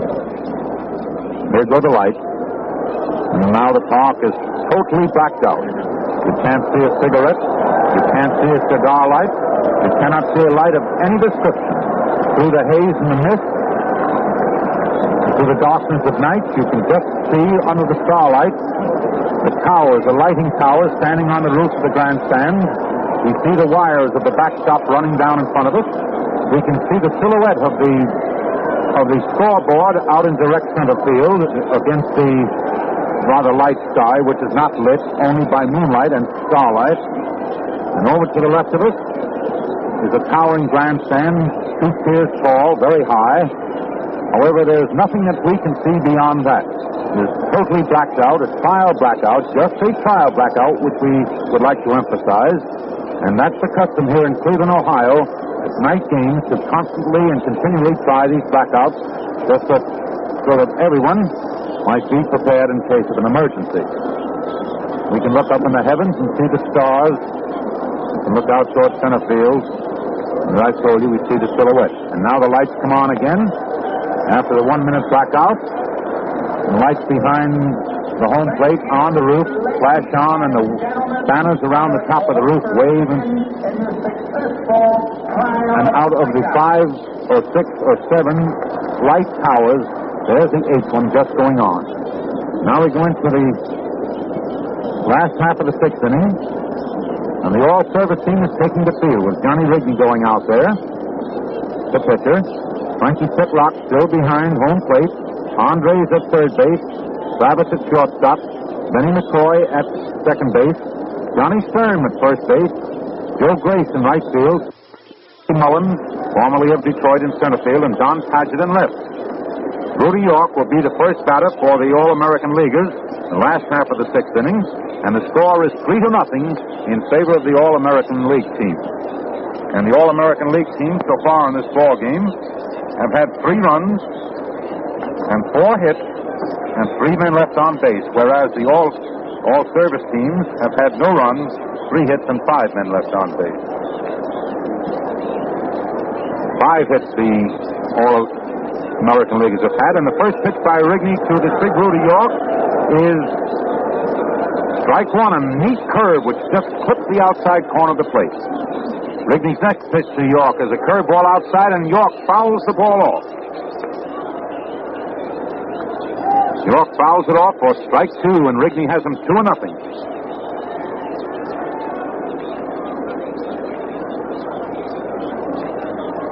Rigney around his head, steps, comes out of the side by the way of Kansas City, and pops the ball up behind the catcher. It might drop in the grandstand, and Pitlock tries to make a very brave catch, running into the boxes over there to the right of the plate, and falls against the boxes, but he's just a little bit late and cannot catch the ball. The count is 2 strikes and no balls. Pitlock goes back behind the home plate, and Rudy York hands him his mask. Now Bollock, the very demonstrative umpire behind the home plate, leans over Pitlock's shoulders as Rudy York, batting right-handed, who's not had a hit in 2 turns at bat, is up there for his 3rd appearance. Rigney out of the side, and it's strike 3 as Al Bollock, as if he were punching at Joe Louis, counts strike 3, and Rudy York strikes out. That's the second strikeout by Johnny Rigney this evening. He's walked 2 men.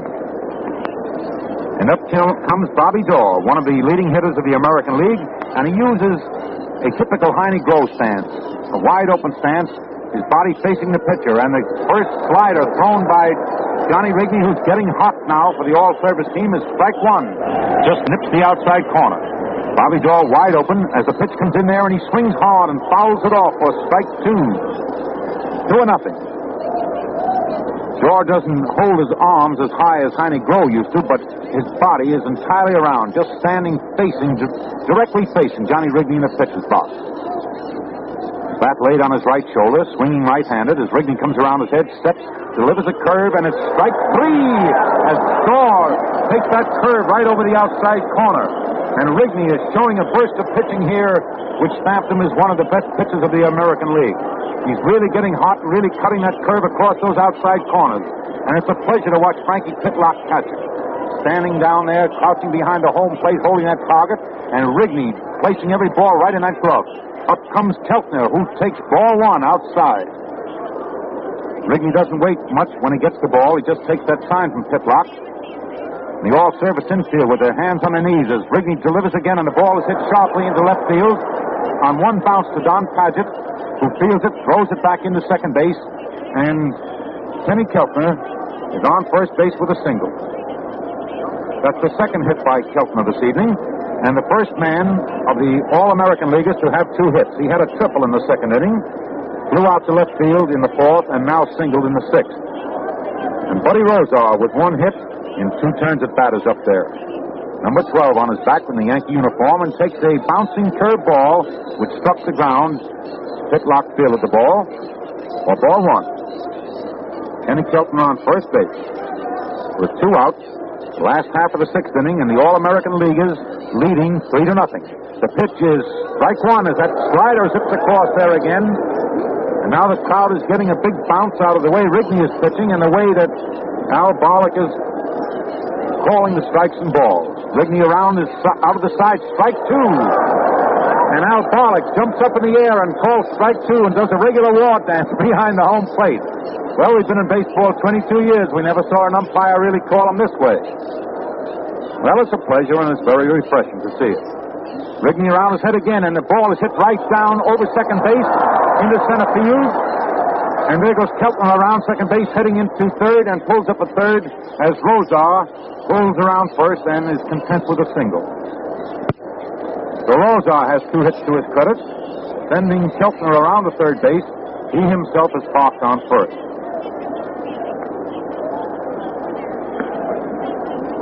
And Sid Hudson, who's been doing a nice job of pitching for the All-American Leaguers, comes to bat. He's getting a nice hand from the crowd as he's shown a splendid exhibition of hurling here this evening. Make no mistake about it, this all-service team is a good ball club. Give any team in the big league a battle. I dare say if they had a few extra reserves, they'd finish third in any league. And the ball is hit on the ground by Hudson down to third base. Andre's up with it, throws over to first, and Johnny Sturm, reaching way into the infield, takes it for the third out. And so for the All-Stars, the American League All-Stars, the last half of the sixth inning, there were no runs, two hits, and two men left on base. And in the sixth innings that the All-Stars have been to bat, the American Leaguers have had 3 runs, 7 hits, and 5 men left on base, and they have not made an error. We're going now into the first half of the seventh inning. And our good colleague and friend from Chicago, Bob Elton, will pick it up from here and bring you through these last innings. Thank you very much, Wade. And good evening, fans. We've been seeing quite a ball game here as Wade White and Jack Rainey, my colleagues here in Cleveland tonight, former baseball players and our baseball broadcasters, have done a fine job of telling you just exactly what's happened. The score is 3-0 in favor of the American League over the Service Team All-Stars as we go into the first half of the seventh. Down the line here to my left, the Navy Band from the Great Lakes, one of the finest musical aggregations in America, is striking up a note as the American League is out there on the field. I notice another change now in the lineup. McQuinn, the great first baseman of St. Louis, is going down to play first. Let's see, at second base, there's Dorr. At shortstop, Rizzuto. At third base, Keltner. Left field, Williams. Center field, DiMaggio. Right fielder is Phil Smith. That's the only change. And here's some of the two hitters. McQuinn is playing first base, and the first man to bat for the service teams is going to be the first baseman, Johnny Sturm, a left-handed hitter, who the first time bounced out and the second time walked. He's a left-hand hitter, and he's facing a right-hand pitcher, Sid Hudson, a tall, thin, wiry sort of fellow, and really a good pitcher. Here comes the first pitch. It's a ball. It's low inside, and the batter, Johnny Sturm, backed away. The American League outfield is playing this hitter straight away, and not too deep. Now, you remember Sturm with the Yankees. He never had a reputation as a long ball hitter, but he was one of those sharp hitters over that infield and through that infield. There is a smash to right field, a line drive, and Dorr jumped up to try to get it with one hand, but couldn't head it off. He made a beautiful try for that ball, and the service team starts off the seventh inning with a base hit to right field, a very sharp hit by Johnny Sturm, the first baseman. That is their fourth hit. Now, the one thing to remember, fans, about this ball game is this. While the American League leads 3-0, the service team is not out of reach. They're trailing by just 3 runs. Here's the right-hand hitter, Andrews, up. There's the first pitch, and it's high and wide for a ball. Andrews has been up twice. The first time he singled, and the second time he hit into a fast double play. He's a big, stocky right-handed kid, and he's a good hitter. Pitcher getting all set again. Here's the next one. There's a swing at a slow change of pace pitch in around his waist, and he fouled it. It rolls on the ground to the right of the plate, and the count is 1-1. As you can hear from the noise here in this big stadium at Cleveland, the crowd is pulling for the Service Stars to do something. They want to see them really get back into this ball game. They almost got off in front here in the first inning when they had the bases loaded with 1 out. Now the pitcher's getting all set again. Here's the next one, and Andrews swings. There's a drive into left center field. It may be. It is a hit into left center field, and it puts runners on first and second. A drive into left center field. Teddy Williams was coming over fast, and I thought he might get through that ball. It just dropped in front of him in left center, and it's a base hit. So the Service team fan is on its way here at Cleveland in the first half of the 7th inning, and there is a runner going out for Stern.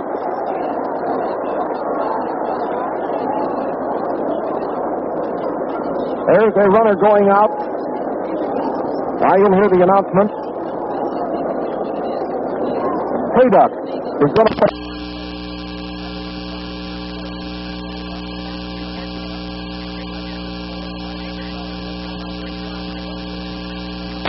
Running for Stern, number 10. There it is.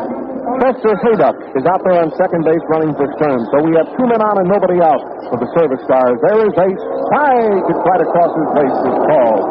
Al Barlick shoots that right fist up into the air. I noticed down in the left field bullpen that Harris, the left-hander, is warming up for the Service Stars. And off here to our right, there are 2 pitchers warming up for the American League. 2 men on and nobody on in the 7th. There is an attempted bunt of a very high pitch, and he fouled it. Frankie Pitlack attempted to bunt a very high pitch, and he fouled the ball. It goes all the way back into the screen. The catcher, Buddy Rozar, gets a new baseball from the umpire and walks out to the mound to talk to Hudson.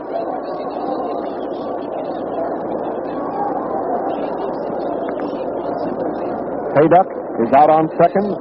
Andrews is on first with his second hit of the night. There's nobody out, and little Frankie Pitlack is up in the batter's box right down here below our neutral booth. Hudson gets all set. Here's the next pitch, an inside pitch. It's been very close, and he has to jump to get out of the way. So the count is ball 1 and strike 2 for Frankie Pitlack. The Service Stars are trailing 3-0 here at Cleveland. The American League scored 2 in the first and 1 in the second.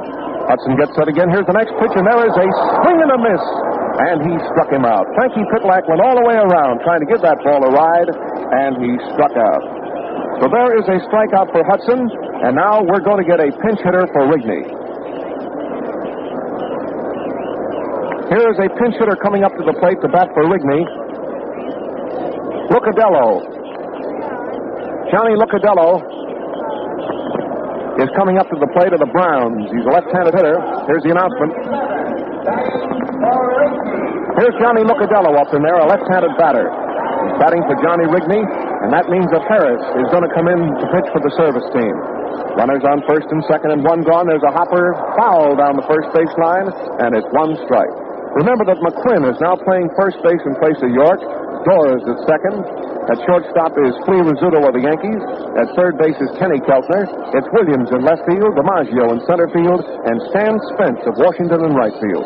The battery is Sid Hudson, the pitcher, and the catcher is Buddy Rozar, who has gone all the way for the American League team. 1 strike on Luccadello, a left-handed batter. Hudson gets set, a fastball, and he got a piece of that ball and fouled it back into the screen, and it's 2 strikes on Luccadello. Next man to come up will be the leadoff man, Mullen, the center fielder who has been up 3 times without a hit. The Service team is connected for 2 hits here in the first half of the 7th to run their total for the night to 5 hits. A hit in the first, a hit in the second, a hit in the third, and 2 in the 7th. Now he's all set again. Here's the next pitch, and there is a ball. It just missed the outside corner, a tantalizing curve ball that Luccadello was tempted to go after, but he didn't, and it's ball 1 and strike 2. The American League outfield is playing straight away.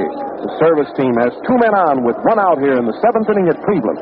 Here comes the next pitch, and there is another wide one.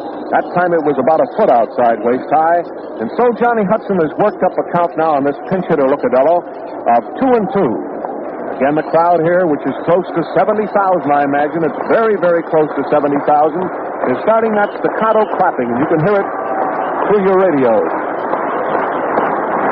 Man on first, man on second, one out. Count of ball two, strike two on the batter. Hudson is set. Here it is. He swings and hits the ground ball to the pitcher. Back to second out. Back to first. He's out. A double play. Lucadelo hit into a fast double play. The play going from Hudson to Bobby Doerr to the first baseman McQuinn, and it retires the side. And so, fans, in the first half of the seventh inning for the Service Stars, there were no runs and there were two hits. Lucadelo hit into a fast double play, pitcher to second to first. And now this ball game is going into the last half of the seventh. Hayduck is going to first base. We're going to get a new pitcher coming in from the bullpen down here to our left. The Service team is taking the field. I believe that we're going to get a new center fielder, too. I believe that Chapman is going into the outfield. The great center fielder of the Philadelphia Athletics, I believe, is going into the ball game. While we're watching for these changes, I believe that we'll pause briefly for station identification. You're listening to an exclusive broadcast of the Service American League game from Cleveland, the All-Star game, the second All-Star game, and this is the Mutual Broadcasting System. This is WGN, the voice of the people, Chicago.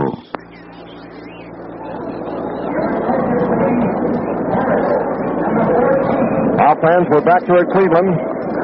Here's the left-hander Harris.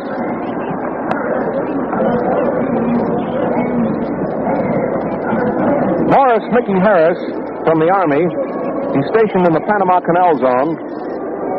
He was formerly with the Boston Red Sox. He reached the Boston Red Sox in July 1940 after only 2.5 years in the minors. He won 4 and he lost 2 for Boston. Last year he won 8 games and lost 14. He's a tall left-hander. He stands about 6 feet tall. And there's been a lot of publicity about Harris because, as you know, he was flown up here to take part in this game, and everyone was anxious to see him get into it. And he's getting into it now in the last half of the seventh as the pitcher for the Service team. Now the first man to face him, a right-hand hitter, is the leadoff man, Rizzuto, and there is a swing and a miss, and it's 1 strike. Hayduck is playing first, as we told you. Hayduck is at first. McCoy is at second. Travis is still at short. Andrews is at third. Sam Chapman is in center field in place of Mullis. Here's the next pitch, and there was a slow, tantalizing curveball across his shoulders. The batter went for it and missed it, so it is 2 strikes on Rizzuto. The American League batting in the last half of the seventh. They're leading 3-0 in this ball game over the Service Stars, who are really giving them a battle.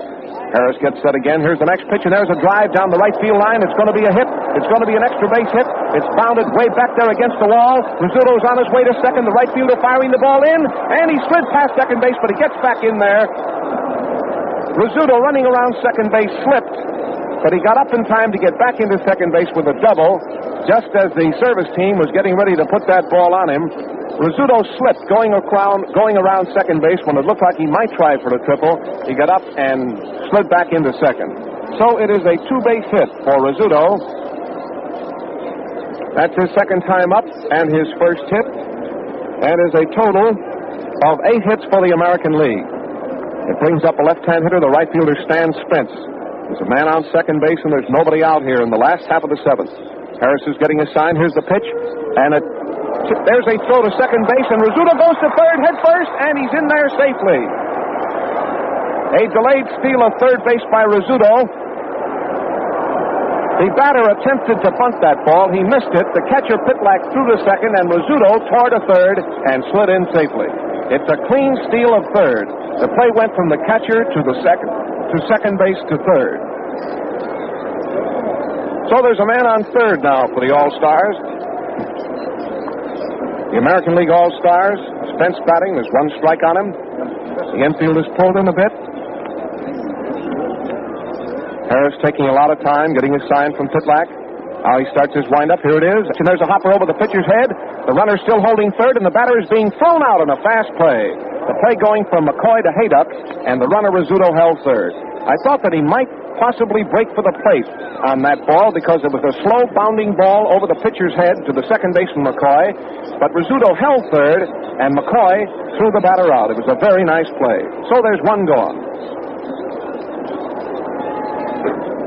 Now here's the great Teddy Williams up, one of the greatest hitters in baseball.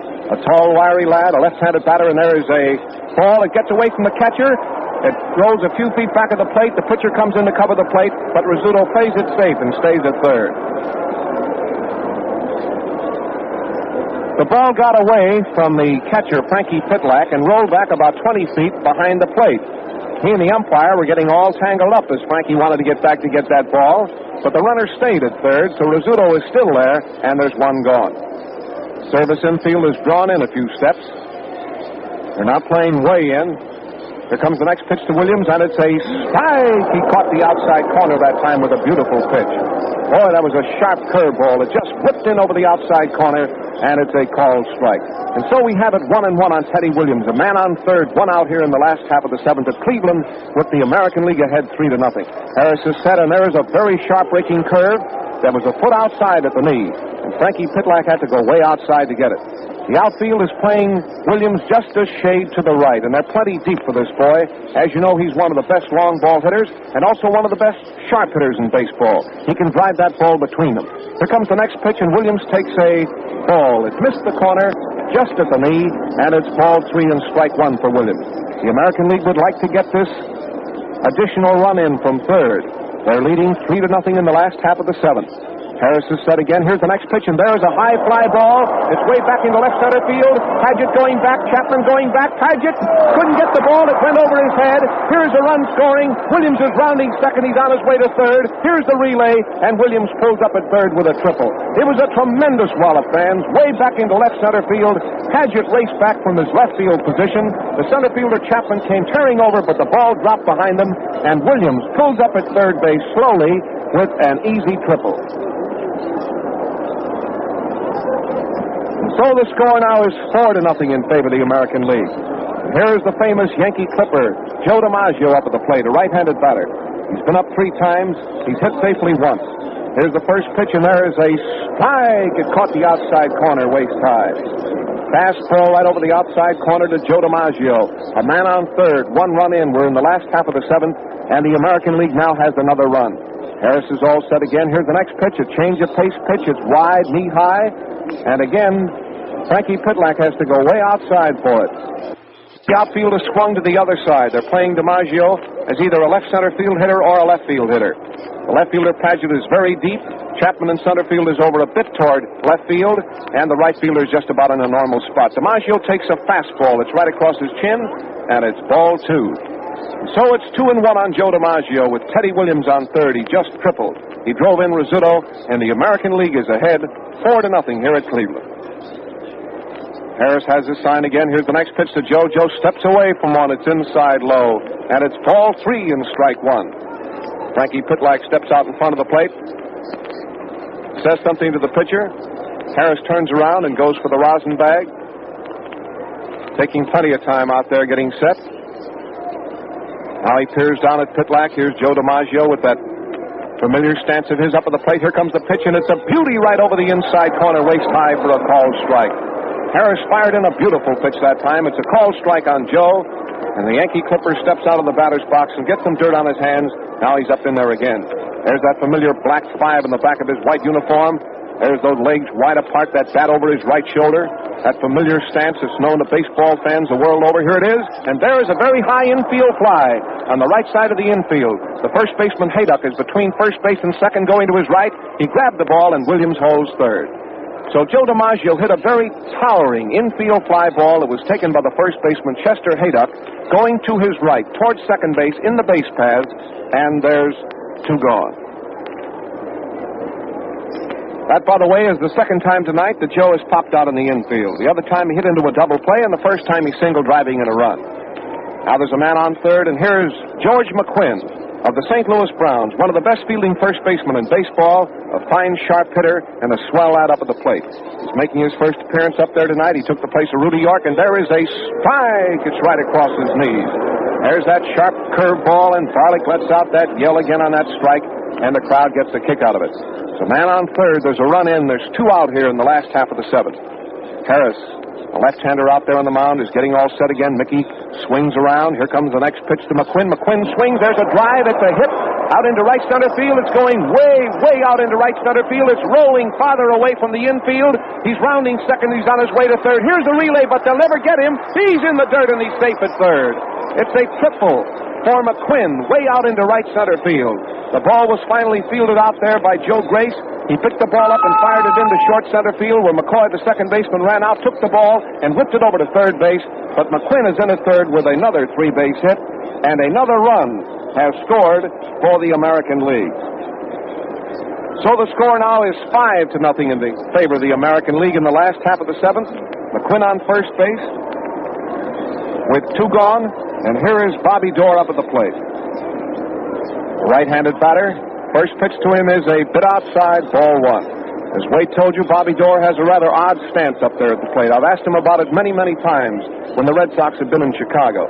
But he gets wonderful success with that particular stance, so there's no reason for him changing it. Here's the next pitch, and there's a very high foul. It's off to the right. Pitlack's mask is off. He's back. He should get this ball. He's out, and it retires the side. McQuinn is left on third.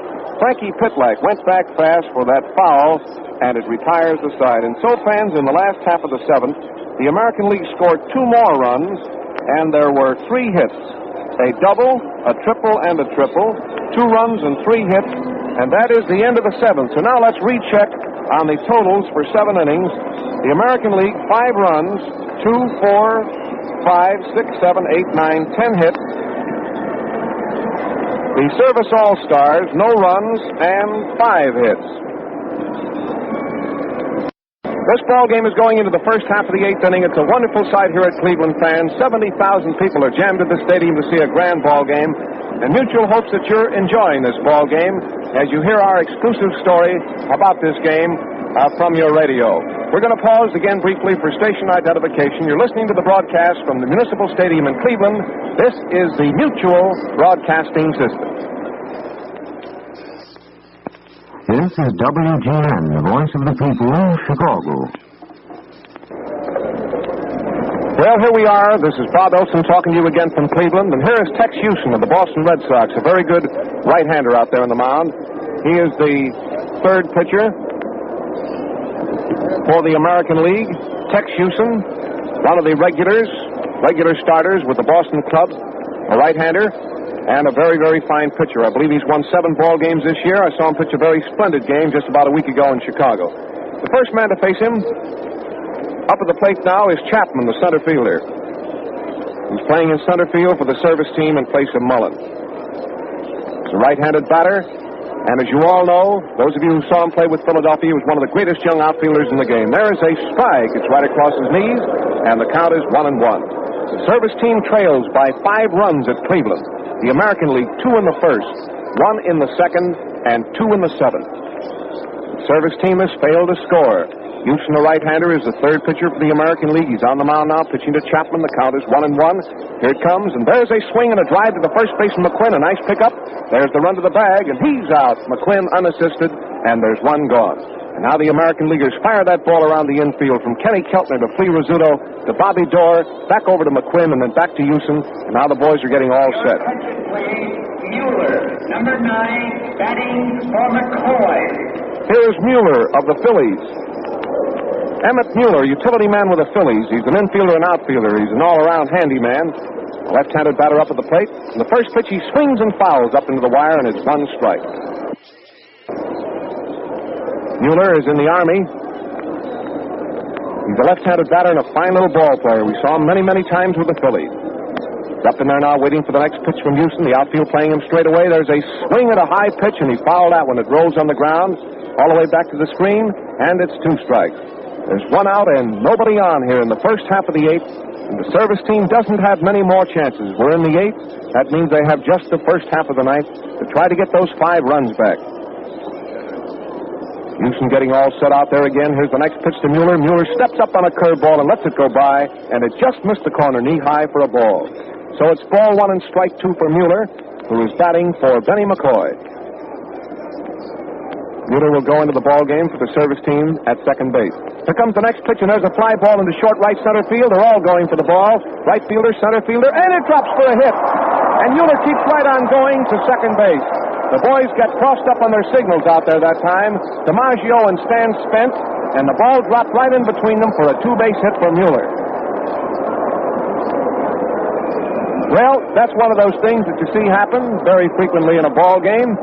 The boys just got crossed up on their signals in right center field between DiMaggio and Spence as to who is to take that ball, and Mueller gets himself a two-base hit. Now here's Paget up. He's been up 3 times. He's had 1 hit. There's a strike. It's right across his knees. Right over the inside corner, knee high. Paget, a giant of a fellow. A left-handed batter can really pull that ball. This fellow used to be with the Cardinals, outfielder and a catcher. Then with Brooklyn, there's a strike. A beautiful pitch in around his knees. It's called, and it's 2 strikes for Paget. The service team's trying to come from behind. They're trailing by 5 runs here at Cleveland. They're batting in the first half of the 8th inning. They have a man on second base and 1 out. The American League outfield on defense is well spread out. They are spread out now. Here comes the next pitch, and there's a swing and a fly ball back into left field. Williams going back about 15 feet. He's under the ball. He's out, and there's 2 gone. Paget drove a long fly ball back into left field, and Williams backed up and pulled it down. So there's 2 gone now. As Cecil Travis, the former great Washington infielder, comes up. This fellow's a left-hand batter, and I believe for a left-hand batter, one of the best left field hitters in baseball. This fellow can really slash that ball into left field. He did it the second time up today when he doubled to left. There's a spike. It's right across his knees. Maggio playing him in dead center. Williams in left field. Stan Spence in right field. There's a man on second base for the service teams, and there's 2 out. Tex Houston, the right-hander on the mound. Here comes the next pitch, and there is a ball. It's just a bit high and a bit outside, and it's 1-1. Buddy Rosa, the catcher, takes his glove off, walks out in front of the plate, roughs that ball up in his hands a bit, and then fires it back to Houston. Mueller is content with a pretty good leadoff second. Here's the next pitch, and there's a swing and a foul back into the wire. Travis went all the way around trying to connect with that ball. He foul-tipped it. It sailed back into the wire, and there's 2 strikes on him. It's 1-2. Mueller out on second base and 2 gone in the first half of the 8th. The American League 5, the Service All-Stars nothing. Houston getting his sign. Here comes the next pitch, and there's a drive out to the shortstop. He's up with that ball. There goes a long peg. He's out, and a nice play from Rizzuto to McQuinn, and it retires the side. So Mueller is left on the bases, and the totals in the first half of the 8th inning are no runs and 1 hit. It makes the 8-inning totals for the service teams. For the service team, no runs and 1, 2, 3, 4, 5, 6 hits. Now we're going into the last half of the 8th inning. Service team going out onto the field. Andrews is going to third. Cease Travis out to short. There's Mueller going to second. Chester Hayduck is at first. In the outfield, Chapman in center field. Paget in left field. Grace in right field. Frankie Pitlack is catching, and we're going to get a new pitcher now for the service team. Here's a new pitcher coming in for the service team. The 4th pitcher for them tonight. A right-hander.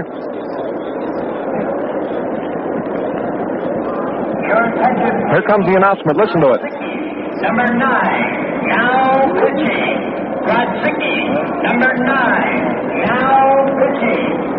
Johnny Grodzicki, who's with the Army. Number 9. Stationed at Fort Knox, Kentucky.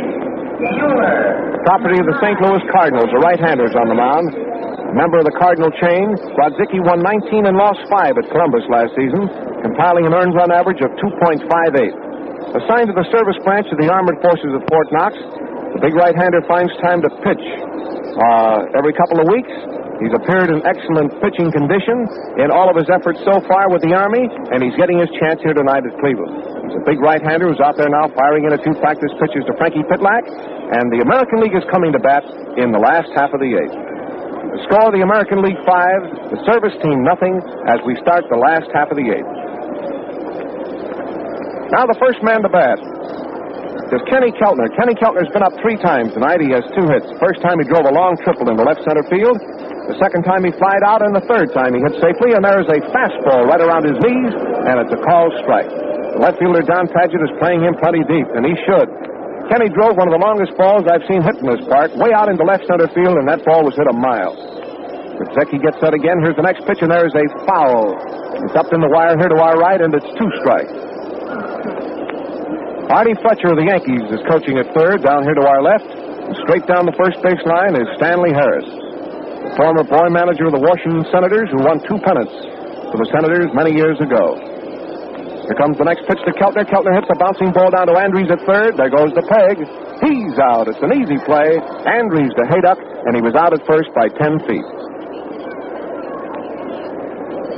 Now the next batter is Buddy Rozar, the stocky lad, second-string catcher on the Yankee Ball Club. He's caught the entire game tonight, and he's had 2 hits. Been up 3 times. He's making his 4th appearance of the night. He's stepping up now in the last half of the 8th inning with 1 gone. The score 5-0 in favor of the American League. There's a ball. It's a little bit low and inside. Grodzicki of the Army is now pitching for the service team. Feller started, then Rigney, then Harris, and now Grodzicki. He's a right-hander. He swings around. Here's the next pitch, and there's a long wallop way back in the center field. Chapman going back. He's there, and he grabbed that ball way out in center field. A long wallop by Buddy Rozar for the second out. Sam really had to turn around and keep running. He turned around again just at the right time to pull that ball out of the air. So there's 2 gone, and the service team whips that ball around the infield. Here's Tex Houston coming up for his first time at bat. He's walking up. He says something to umpire Barlick. Steps around to the left side. Here he is right below our Mutual Broadcasting booth in Cleveland. A red 21 on the back of his white uniform. A tall, good-looking lad. He's up in there now waiting for the first pitch. Grodzicki is all set. Here it is. And it's a ball. Fastball almost into the dirt. The outfield with the pitcher up moves in about 10 steps.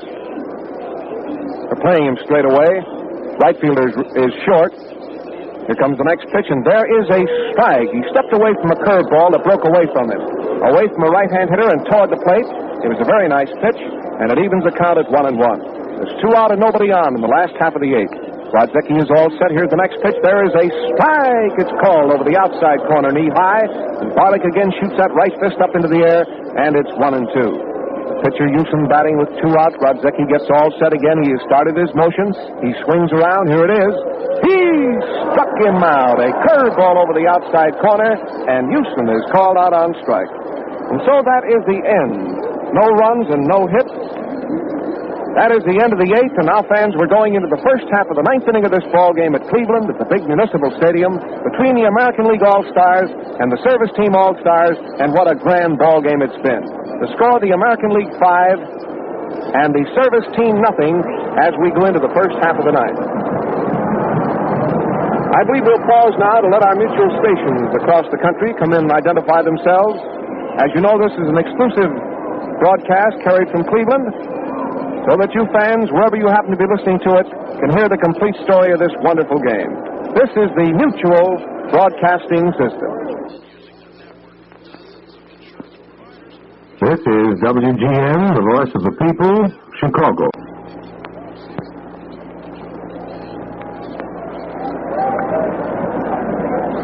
Well, friends, here we are back here at Cleveland. Here's a pinch hitter coming up, Maury Arnovich. Maury Arnovich, a right-hand hitter, is coming up to bat for Grace as we start the first half of the night. Here comes the announcement. Listen to it. There's a ball wide. Maury Arnovich is up at the plate. Maury played with a number of teams in the National League. Here's a pitch, and there is a strike. It's over the outside corner. I remember there for a while. I believe it was in 1940 when Maury led the National League for the first couple of months of the season. He's a right-hand batter who does not crowd the plate. He stands pretty far away from it. He has the number 1 on the back of his gray uniform. And there is a ball. It's wide. It's ball 2 and strike 1. The service team trails by 5 runs, but they're still hopeful that maybe they can get a rally going here in the ninth. Houston is ready again. The next pitch Arnovich takes is in the dirt. It's a ball. It's 3-1 now for Arnovich. And the catcher, Buddy Rozar, walks out in front of the plate, says something to Houston, and then fires in the ball. So far, the service team has made just 6 hits and no runs. They're trailing 5-0 in the ninth. Houston gets ready again. There is a strike. He caught the outside corner knee high with a beautiful pitch, and it's ball 3 and strike 2. The American League outfield is straight away. DiMaggio in center field, Williams in left field, and Stan Spence in right field. Here comes the next pitch. He hits a roller down to the third baseman, Keltner, who's up with the ball. There goes the peg. He's out. Keltner to McQuinn, and there's 1 gone. Now the American Leaguers fire that ball around the infield. Keltner to Dorr to McQuinn to Rizzuto, and back around again, and then back to the pitcher. There's one gone in the first half of the ninth. Here's the first baseman, Chester Haydock. Property of the White Sox, a right-handed batter. There is a strike. It's right across his knees. One strike on Haydock. Here comes the next pitch, and he goes all the way around, trying to miss a beautiful curveball in around his knees, and it's two strikes. One out and nobody on in the ninth. Last chance for the service team to get back into the ball game. There's a ground ball out to the second baseman. Dorr's up with the ball. There goes the peg. He's out. Dorr to McQuinn, and there's two gone. And again, the American Leaguers fire it around, and now the cause of the service teams in this ball game, at least, looks pretty hopeless. There's two gone in the ninth. Here's Andries, who's had two hits, by the way, for the service team. Right-handed batter, and there's a very high foul off here to the left. The catcher is going to his left, Rosar into that ball and grabs it and takes it, and the ball game is over. And so the final score is 5-0. Here in this ball game, we'll get the totals for you right away. The service team was in the battle all the way until the American League scored those two runs in the seventh, and then they pulled away with two additional runs to make it 5-0. And from that point on, it looked like the job of the service team was a little bit hopeless. We'll check those totals again.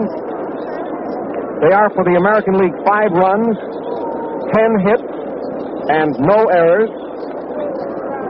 For the Army-Navy, the service team, no runs, 6 hits, and no errors. In the records, this ball game will go into the records as a victory. The winning pitcher will be Bagby, and the losing pitcher will be Feller. The runs in the early stages of the game were scored in the first inning. The American League scored 2 runs on 2 hits in the first inning. A hit by Henrik, a walk to Williams, a hit by DiMaggio, and a fly ball. Then they scored a run in the third on a couple more hits, a triple by Keltner and a single by Rosar. They scored again in the seventh on a combination of 3 hits. A double by Rizzuto, a triple by Williams, and a triple by McQuinn, and that was the ball game.